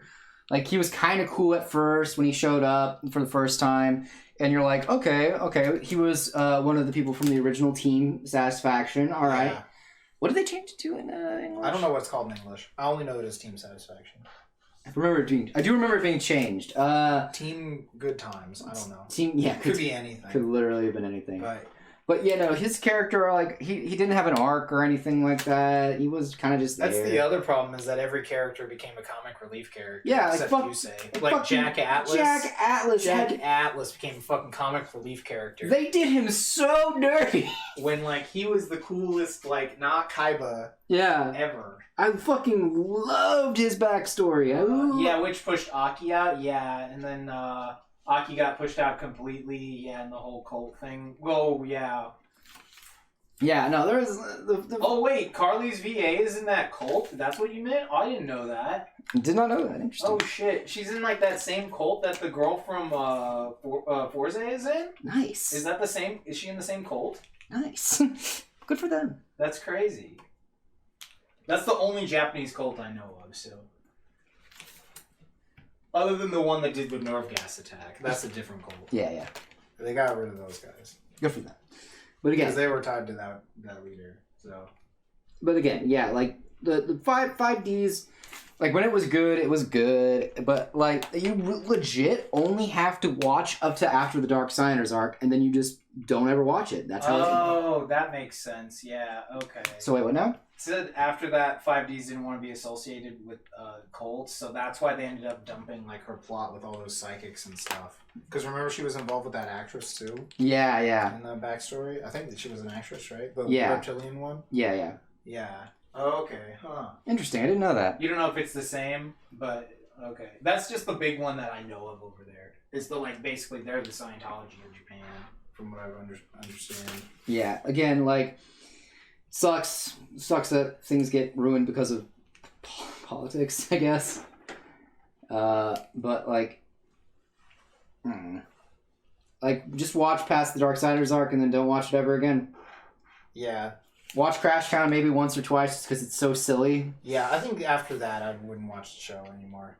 Because there were some just bad duels. Yeah. Like, the team versus, what was it? Team Tayo? With the unicorn dudes. Like, he's like, dude, you just attack me and lose the game. You're right, I'm going to do that. Yeah. Like, that was the moment where I was done with it. I'm like, okay, I'm done with it. There's no reason they should have won this. There's no there's not even anime. Like, this is beyond anime bullshit. This is like, I can't figure out how to write a duel, so I'm just gonna have the protagonist tell the other guy he should just lose because reasons, and then he's gonna do it. Yeah. I was like, this is miserable. Yeah, that wasn't Team Tayo though. I think that was the other team. Yeah, Team Unicorn. That's the Unicorn team. Yeah. But yeah, I think I watched a little bit of the Tayo one, which is after that, and like begrudgingly. Yeah. But I knew I was absolutely done after that Unicorn one, where it was like, I could just win right now, or I could lose. Yeah. You know? Like, or I could just choose to lose. Carly's relationship with Jack was written out. Yeah, right? Which was so dumb. I loved that. I know. Like, fucking confesses his love for her. I know. And then they just forgot. Fucking Christ, man. Yeah, see, I didn't know she was involved with, like, a cult, so this makes more sense, Yeah, actually. that does. That sucks. Yeah, that makes it even worse, actually. Yeah, I thought it was just, like, poorly written. That's just fucking frustrating. Yeah, because that first half is, like, all these characters are really cool, this world is really cool. Yeah. This is, like, some interesting takes on stuff, you know. Yeah, just don't watch past the Darksiders arc, I guess. Call it a day. They ended it there. That was it. That's weird. Yeah, they just ended it there. Yeah, don't know why. That was it. That was where we finished. Yeah, weird. We never came back to it. It's kind of like with the red it's number. like with Bleach. I was just going to say with Bleach. Yeah, because they started changing the numbers to red after they beat Aizen because they're like, stop. Don't read this. Yeah, you need to know not to read it. You need to know where to stop. Yeah, they're letting you know to stop. Yeah, they're letting you know. Don't read past where they beat Aizen. Yeah, don't do it. There's no point. There's fucking no point. Oh my god. Alright, we're done with that. We're done with that. There'll be no more Bleach discussions. Yeah. Alright. Man, that is kind of sad though. Though it does make me really want to rewatch 5Ds, at least up to the end of the Darksiders arc, because that arc was cool. Oh, okay, yeah. She says she's also mad that Rua's dragon and Mark was pushed to the last few episodes. Yeah, True. that was pushed really far back. Mm-hmm. Yeah, the openings though are really sweet. Oh my god, yes. Our friend got a speeding ticket for getting too crunk to Nexus. Yeah, believe in Nexus Yeah, he will not drive with that car on. with that song on. Or yeah, he won't drive with that car on either because he doesn't own it anymore. That's true. So, but yeah. No, he got a speeding ticket for driving way too fast to that fucking. Oh yeah, he was like going like fucking 80 and a 40. Like he was fucking crunk. Mm-hmm. Yeah, no, that's just wild.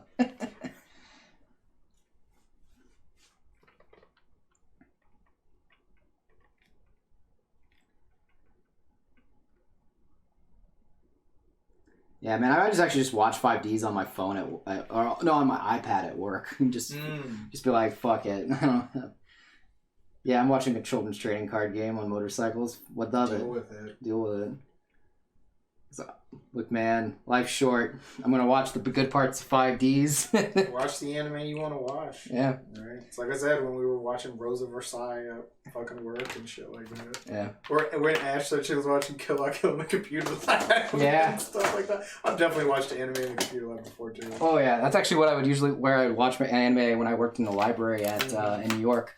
I'd because my job was basically like do a lot of editing in Photoshop, so I'd be like, all right, I'll watch it while I work in Photoshop, and then like they said, all right, as long as you meet the quota, you can do we're not really gonna harass you about anything. So I would get my quota done, within the first hour, and still have like 6 hours left, and just be like, all right, I'm gonna watch anime while I get a little bit further ahead, I guess.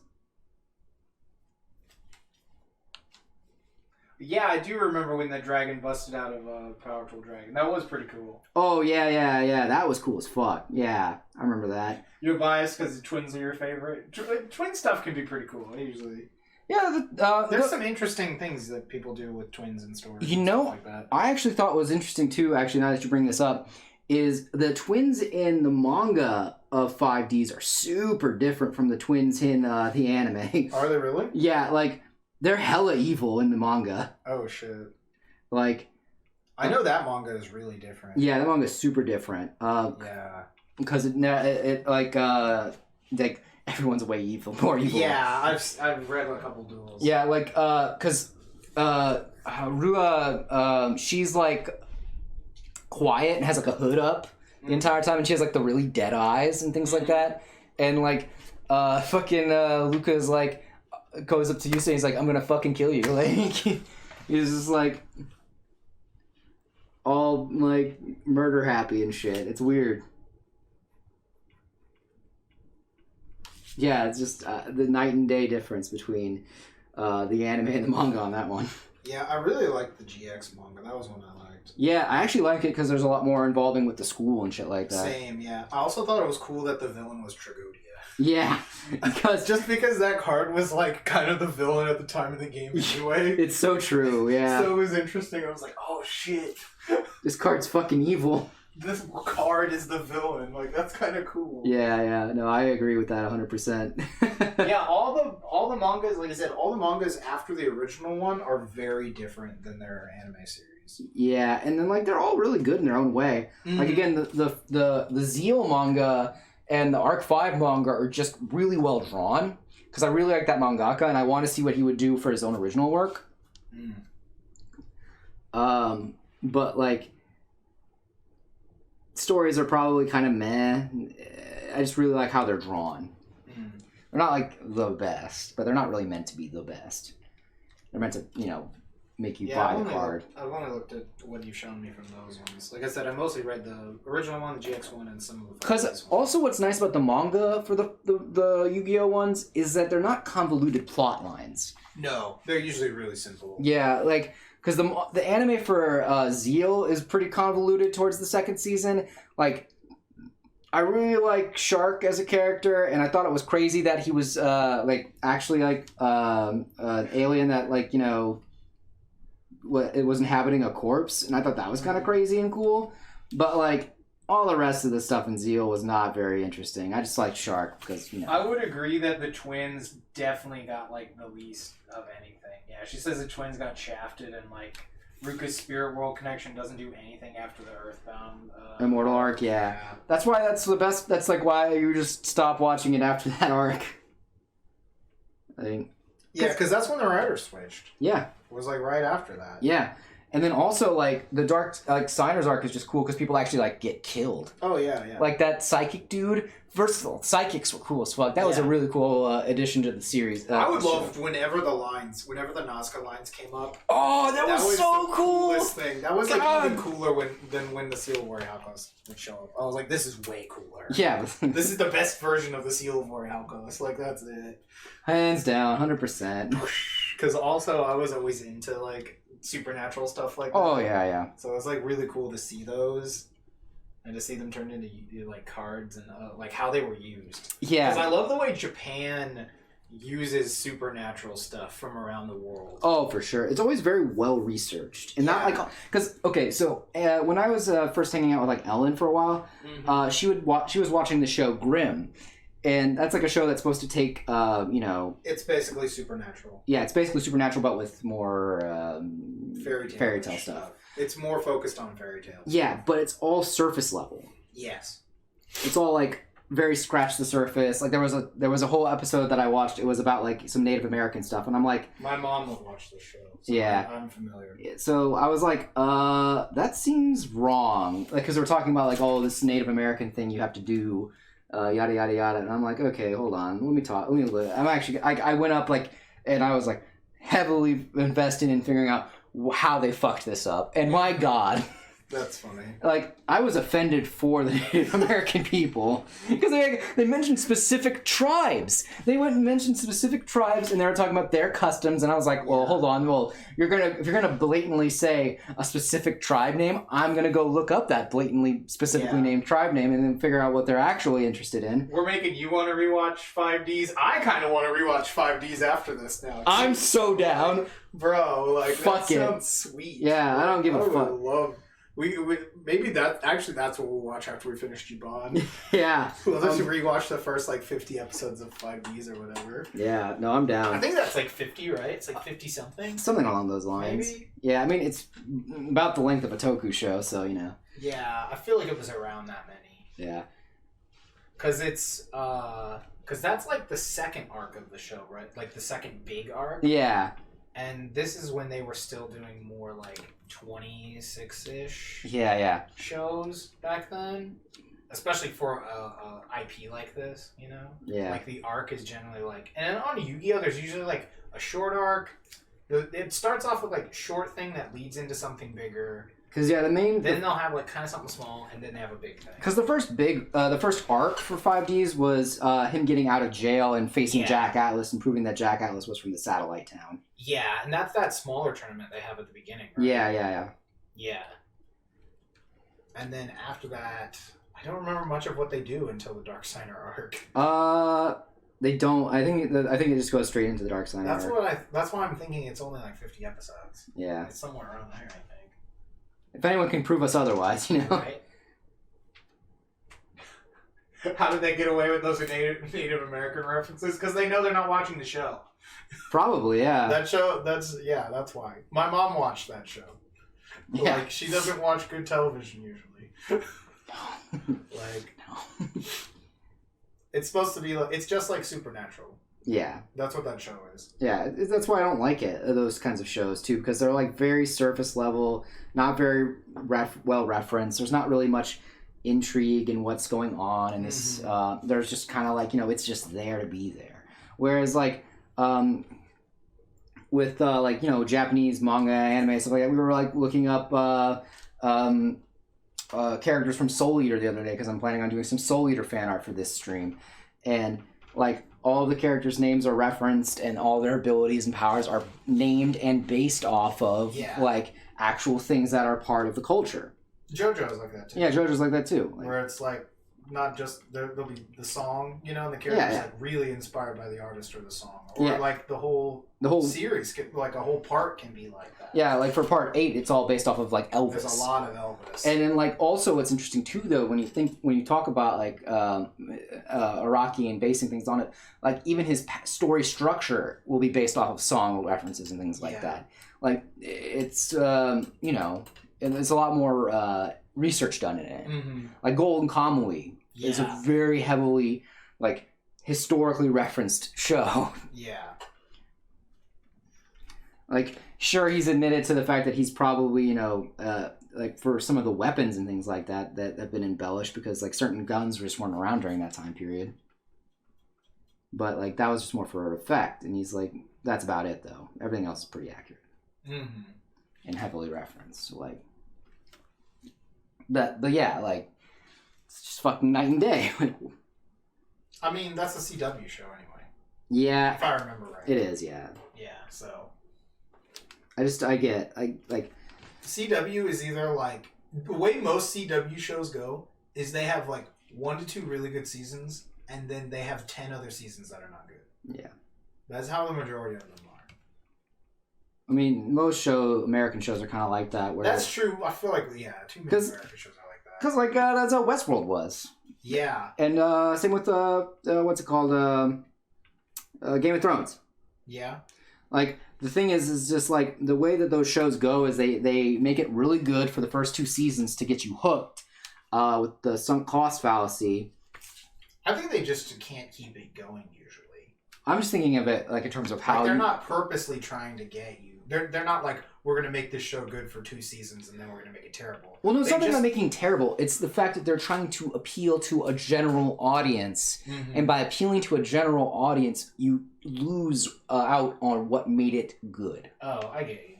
Like, I'm not saying they're purposely making it bad. Some of those shows definitely do run out of stuff. Because, like, Supernatural was only designed to have, like, 5 seasons or 4 seasons. Yeah, originally. Right. No, I get that. That's different. So after that, it's like, well, what are we going to do now, you know?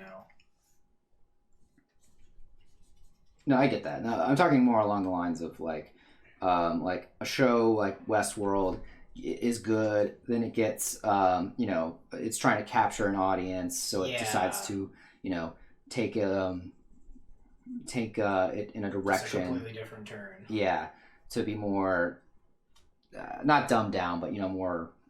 It just looked like it became all explosions from the last trailer I saw. Yeah, it's become more. It's just a lot of action. What is the word I'm looking for? I don't know. I don't want to say accessible. Is that the right word though? I don't know because I haven't watched the season. I just watched the trailer and I was like, this is not the same show I started on. Yeah, because well, you know, like regular, the original one is much more cerebral. Yeah. And they kind of got rid of that in favor of being like, you know, explosions. Yeah, that's all I remember from them. Last time I saw anything on Westworld was like, it just looked like they changed it to a bit more actiony or something or whatever. And, I mean, they're not even in the park, you know, like at least in the trailer I saw. So I was like, well, then why do I care? Yeah, it's no longer Westworld. Yeah, it's not in Westworld at this point.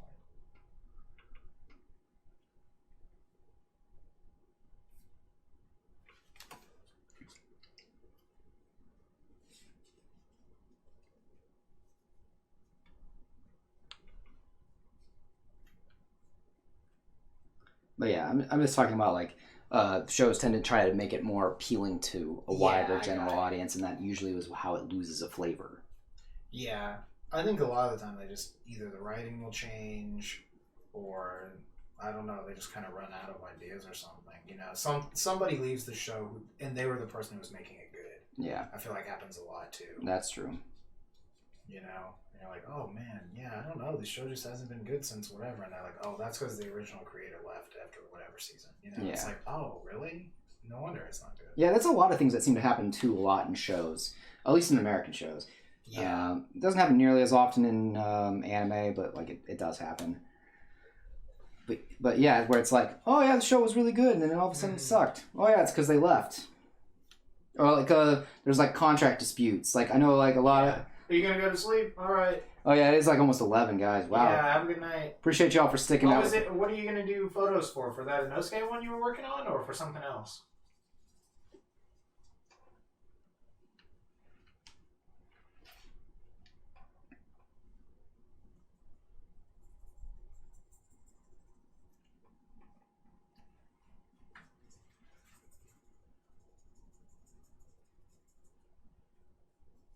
Demon Slayer Beach one? Okay, that sounds awesome. That's hilarious. That sounds really cool. Alright, good luck with that. Have a great night. Stay safe.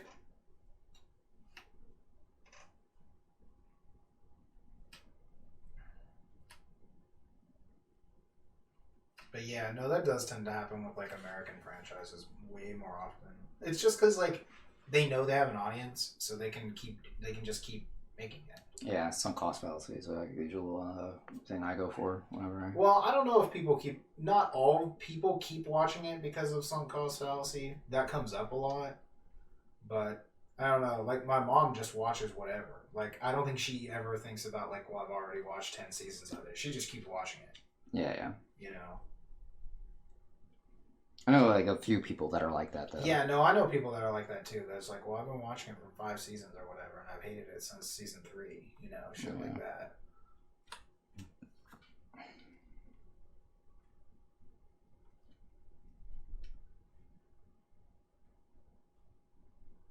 Yeah, people are always reluctant to just stop doing something. Yeah, we would talk about that with Yu-Gi-Oh too. That was yeah. Took us a while to stop Yu-Gi-Oh. Yeah.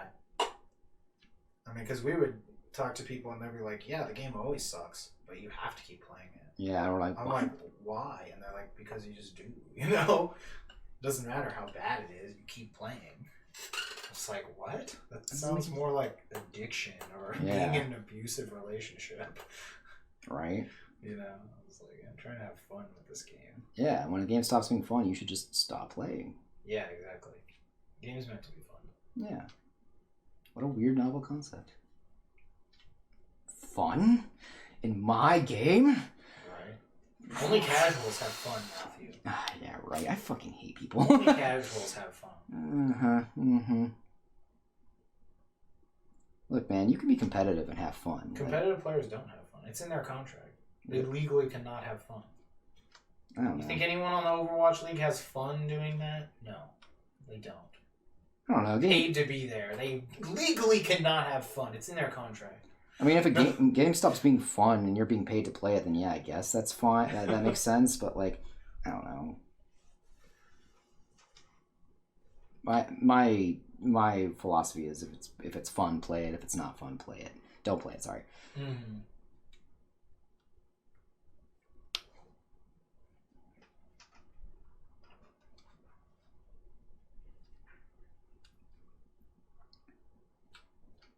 I don't know. Hey, I'm just a bastard. Oh, easily. I mean, we've been at this for over 3 hours now. Really? Damn. Yeah. We're at 3 hours and about 12 minutes. So, Damn. Thanks to everyone who's still here. Thanks for everyone who showed up. We appreciate you. Mm-hmm. Fix this hand a little bit here. I was gonna say. Yeah, I just gotta like kind of come in here.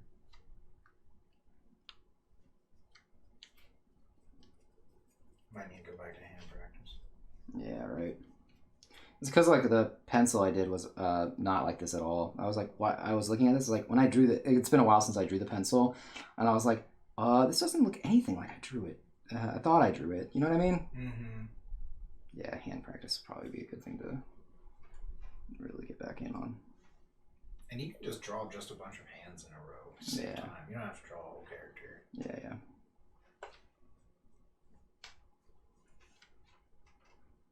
I think I got a big hand reference thing on my phone somewhere. Same.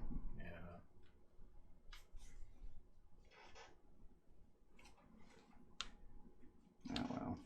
Can't all be winners. The rest of it looks really good. Yeah, it's just this hand is just fucking terrible hand. Holy shit, this is really bad. We're gonna have to white out over the whole thing. No, I don't have to white out the whole thing, just like specific parts of it. And we're gonna come back in and cover it up with fog. Yeah, right. Just like the other one. That's because it's referencing that scene where he was actually using this. Yeah. So let me turn off this. Pull this off real quick. Oh boy. Yeah, it's fine. Yeah, that's not the worst. Again, I've had worse. What's the word? Mess ups that I've been able to fix. So let's get down to business, boys. Right. Just gotta like actually like just come in and kind of like. Let's see.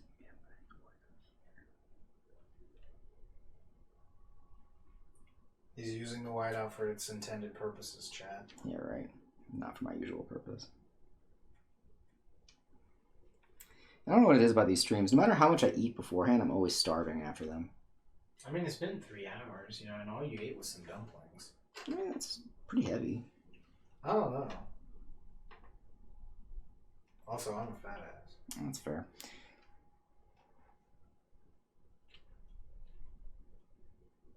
I'm just used to eating like a lot of like larger meals. That's my problem. Is like I just like don't get full as easy. I guess I don't know. Maybe that's I'm not sure. But it was interesting because I had that Whataburger meal and I was like halfway through the burger and I was like, man, I can't finish this. Yeah. So I just ate the rest of it later, which was pretty good. So, which is weird because, like I said, I could just eat 3 McChickens, no problem. It's probably whatever's in the food. Yeah, probably. McChicken is pretty light anyway, to be honest. Yeah. Versus like a Whataburger, like, you know, sweet and spicy burger, you know, that one, because that's got like 2 beef patties, all this bacon, a bunch of cheese. Yeah. Versus a McChicken is like a bun, a chicken patty, a little bit of mayonnaise, and way too much fucking lettuce. It always has too much lettuce. Yeah. I've never had a McChicken that had the right amount of lettuce. They always have too much lettuce, and the lettuce fucking falls everywhere. Yep. Sounds about right. That's the only reason I like the Jack in the Box chicken sandwich, because they have the one lettuce thing. Mm-hmm. It uses like one big lettuce leaf. So I like that one, just because the lettuce isn't falling everywhere. Like I opened the wrapper of a fucking McChicken, lettuce everywhere. All over my car. Just thanks. Now I have to worry about rotted lettuce in my fucking gear shifter, you know, shit like that. Yeah. It's miserable. The lettuce is underneath all the change instantly. Instantly, it's at the bottom of the change thing. I don't know how it does that. You know, you find it later and it's just like rotten, weird looking. Yeah, I'd say rotten, but I don't think it actually rotted because it's not real food. Yeah, it's true. It's just like become weird. You know, It's become weird. it's become weird. I don't think it rotted. I think it just became weird lettuce you don't eat. Weird lettuce you don't eat. Like it's fine when you're eating it, and it's weird lettuce you shouldn't be eating. You know? Yeah.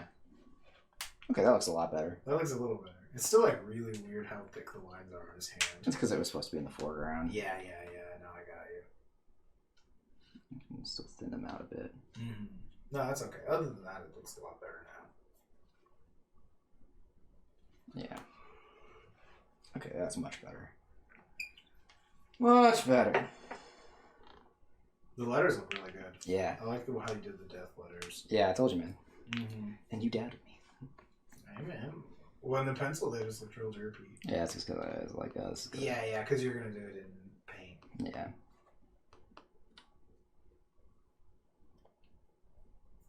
I was going to say, so we were looking at like colored eyes, colored rain, colored day. Yeah. In the background, too. I still need to... Oh, yeah. I'm trying to find that scene where he's using it, because that was like a really weird red background. It's because he's using that weird field spell. Yeah. And so it has like mouths and eyes in the background. Yeah, I'm trying to remember what it was. It's called like Mystic Sanctuary or something weird like that. Or Dark Sanctuary. That's I think what it is was, what it yeah. translates to. It's something like that. Let me just do Bakura Yugi without the manga portion. That's probably where I'll find it. Probably gonna come up with hentai. God, I can only hope.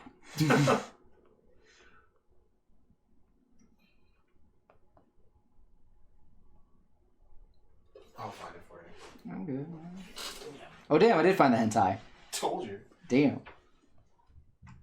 Yeah, it's like this color. It's kind of like purplish color. Like this. Yeah, it's a weird color like that. I also need to go back through this too. There's some like shadows I need to add here, so give me 1 sec before we get to the actual.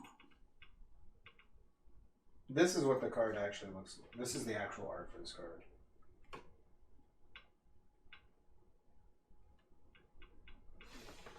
you want to reference this. You want Okay, it's send like it to you or what? yeah, you can just send it to me, I guess. Okay, yeah. I was like, you want me to send it to you? Because it has like the creepy eyes and the mouths and shit in Yeah. it, which is like fucking awesome looking. It was terrifying back then. I loved it. Oh yeah, it was awesome.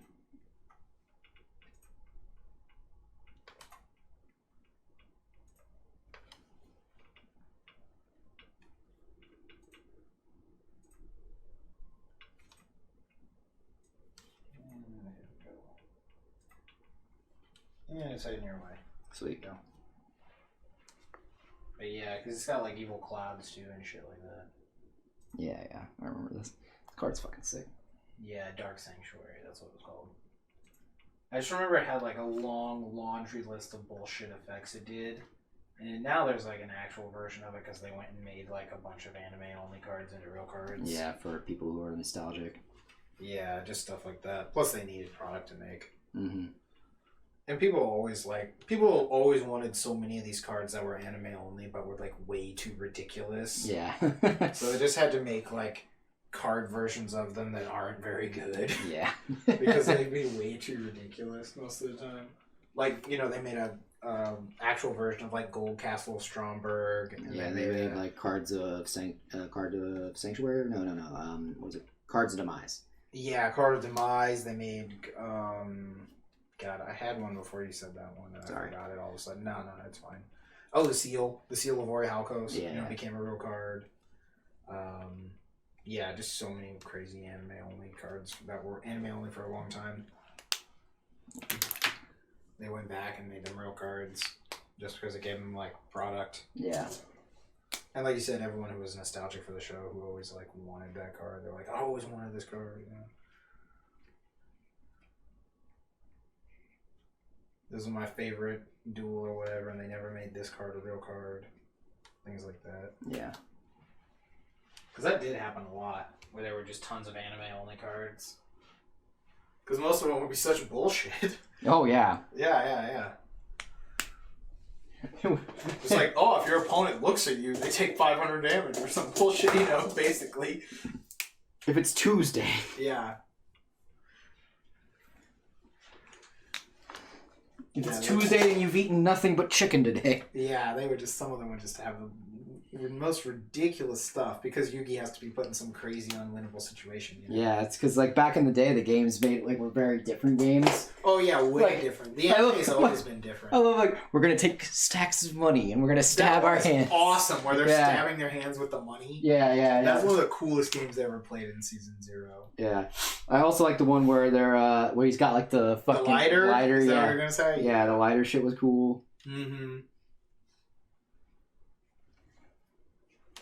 Yeah, no, there was some crazy shit, some crazy fucked up shit, Mm-hmm. and we loved every second of it. Every second of it, damn it. Oh, you filthy fucking casuals! Right. I mean, bro, if you're not playing Yu-Gi-Oh for money, what are you doing anyway? Right?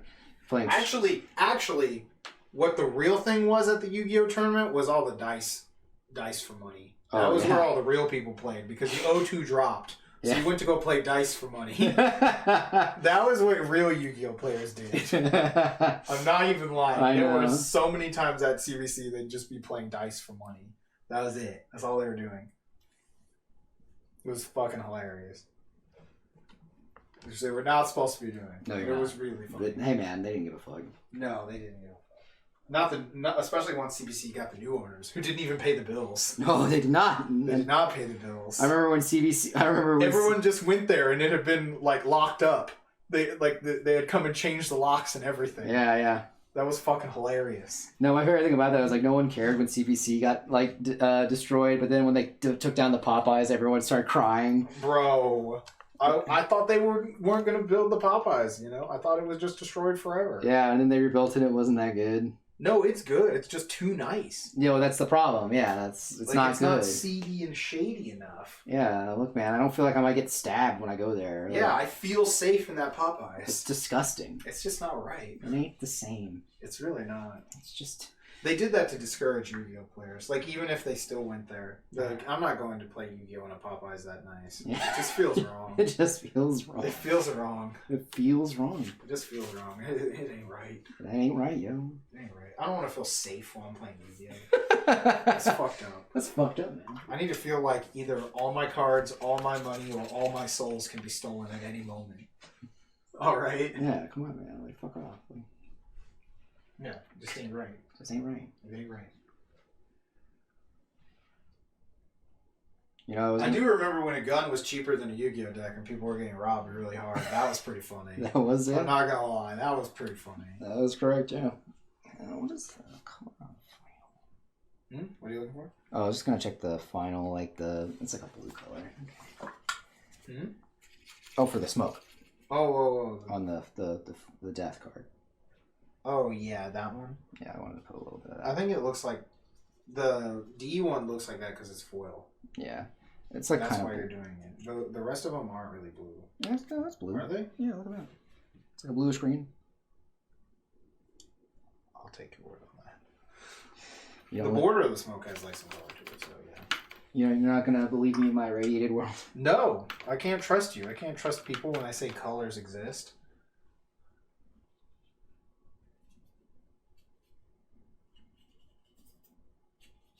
Like, come on, man. And Madonna's talking about living in a material world. Y'all are living in a radiated world. That's all I gotta say. All y'all's reds and greens, way too bright. Y'all lied to me. You lied to me. You didn't tell me everything glowed. I turned my back on your glowing world, Matthew. We are spirits in the material. I actually don't like the Police that much, but that song's pretty good. That one is good. I really get weirded out when people put that every breath you take, I'll be watching you as their like fucking their first dance song or whatever. Yeah, I don't mind that song, but it is just funny that that's like because it is like the stalker national anthem pretty much. Yeah. It always seems, which is really funny. So, but I always remember that from the Puff Daddy song, for when Biggie died. Oh yeah, that's right. Forgot about that. So that's part of the reason I like that.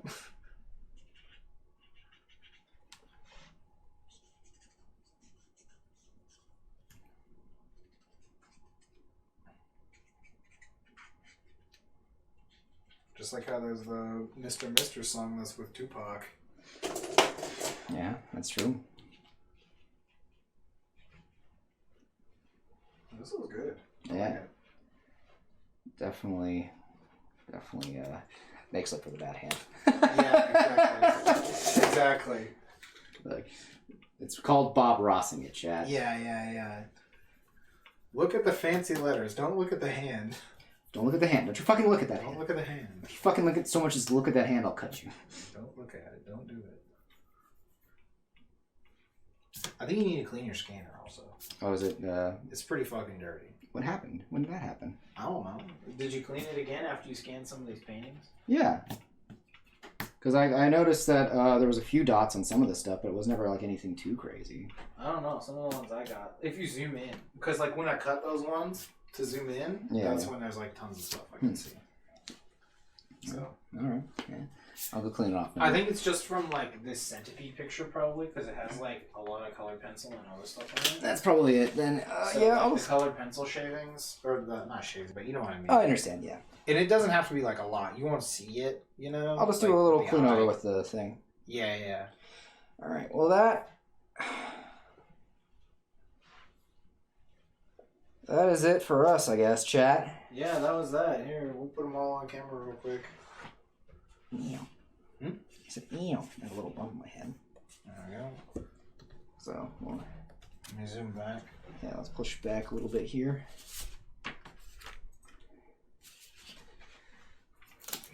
Yeah. Blind chat real quick. Oh, obviously.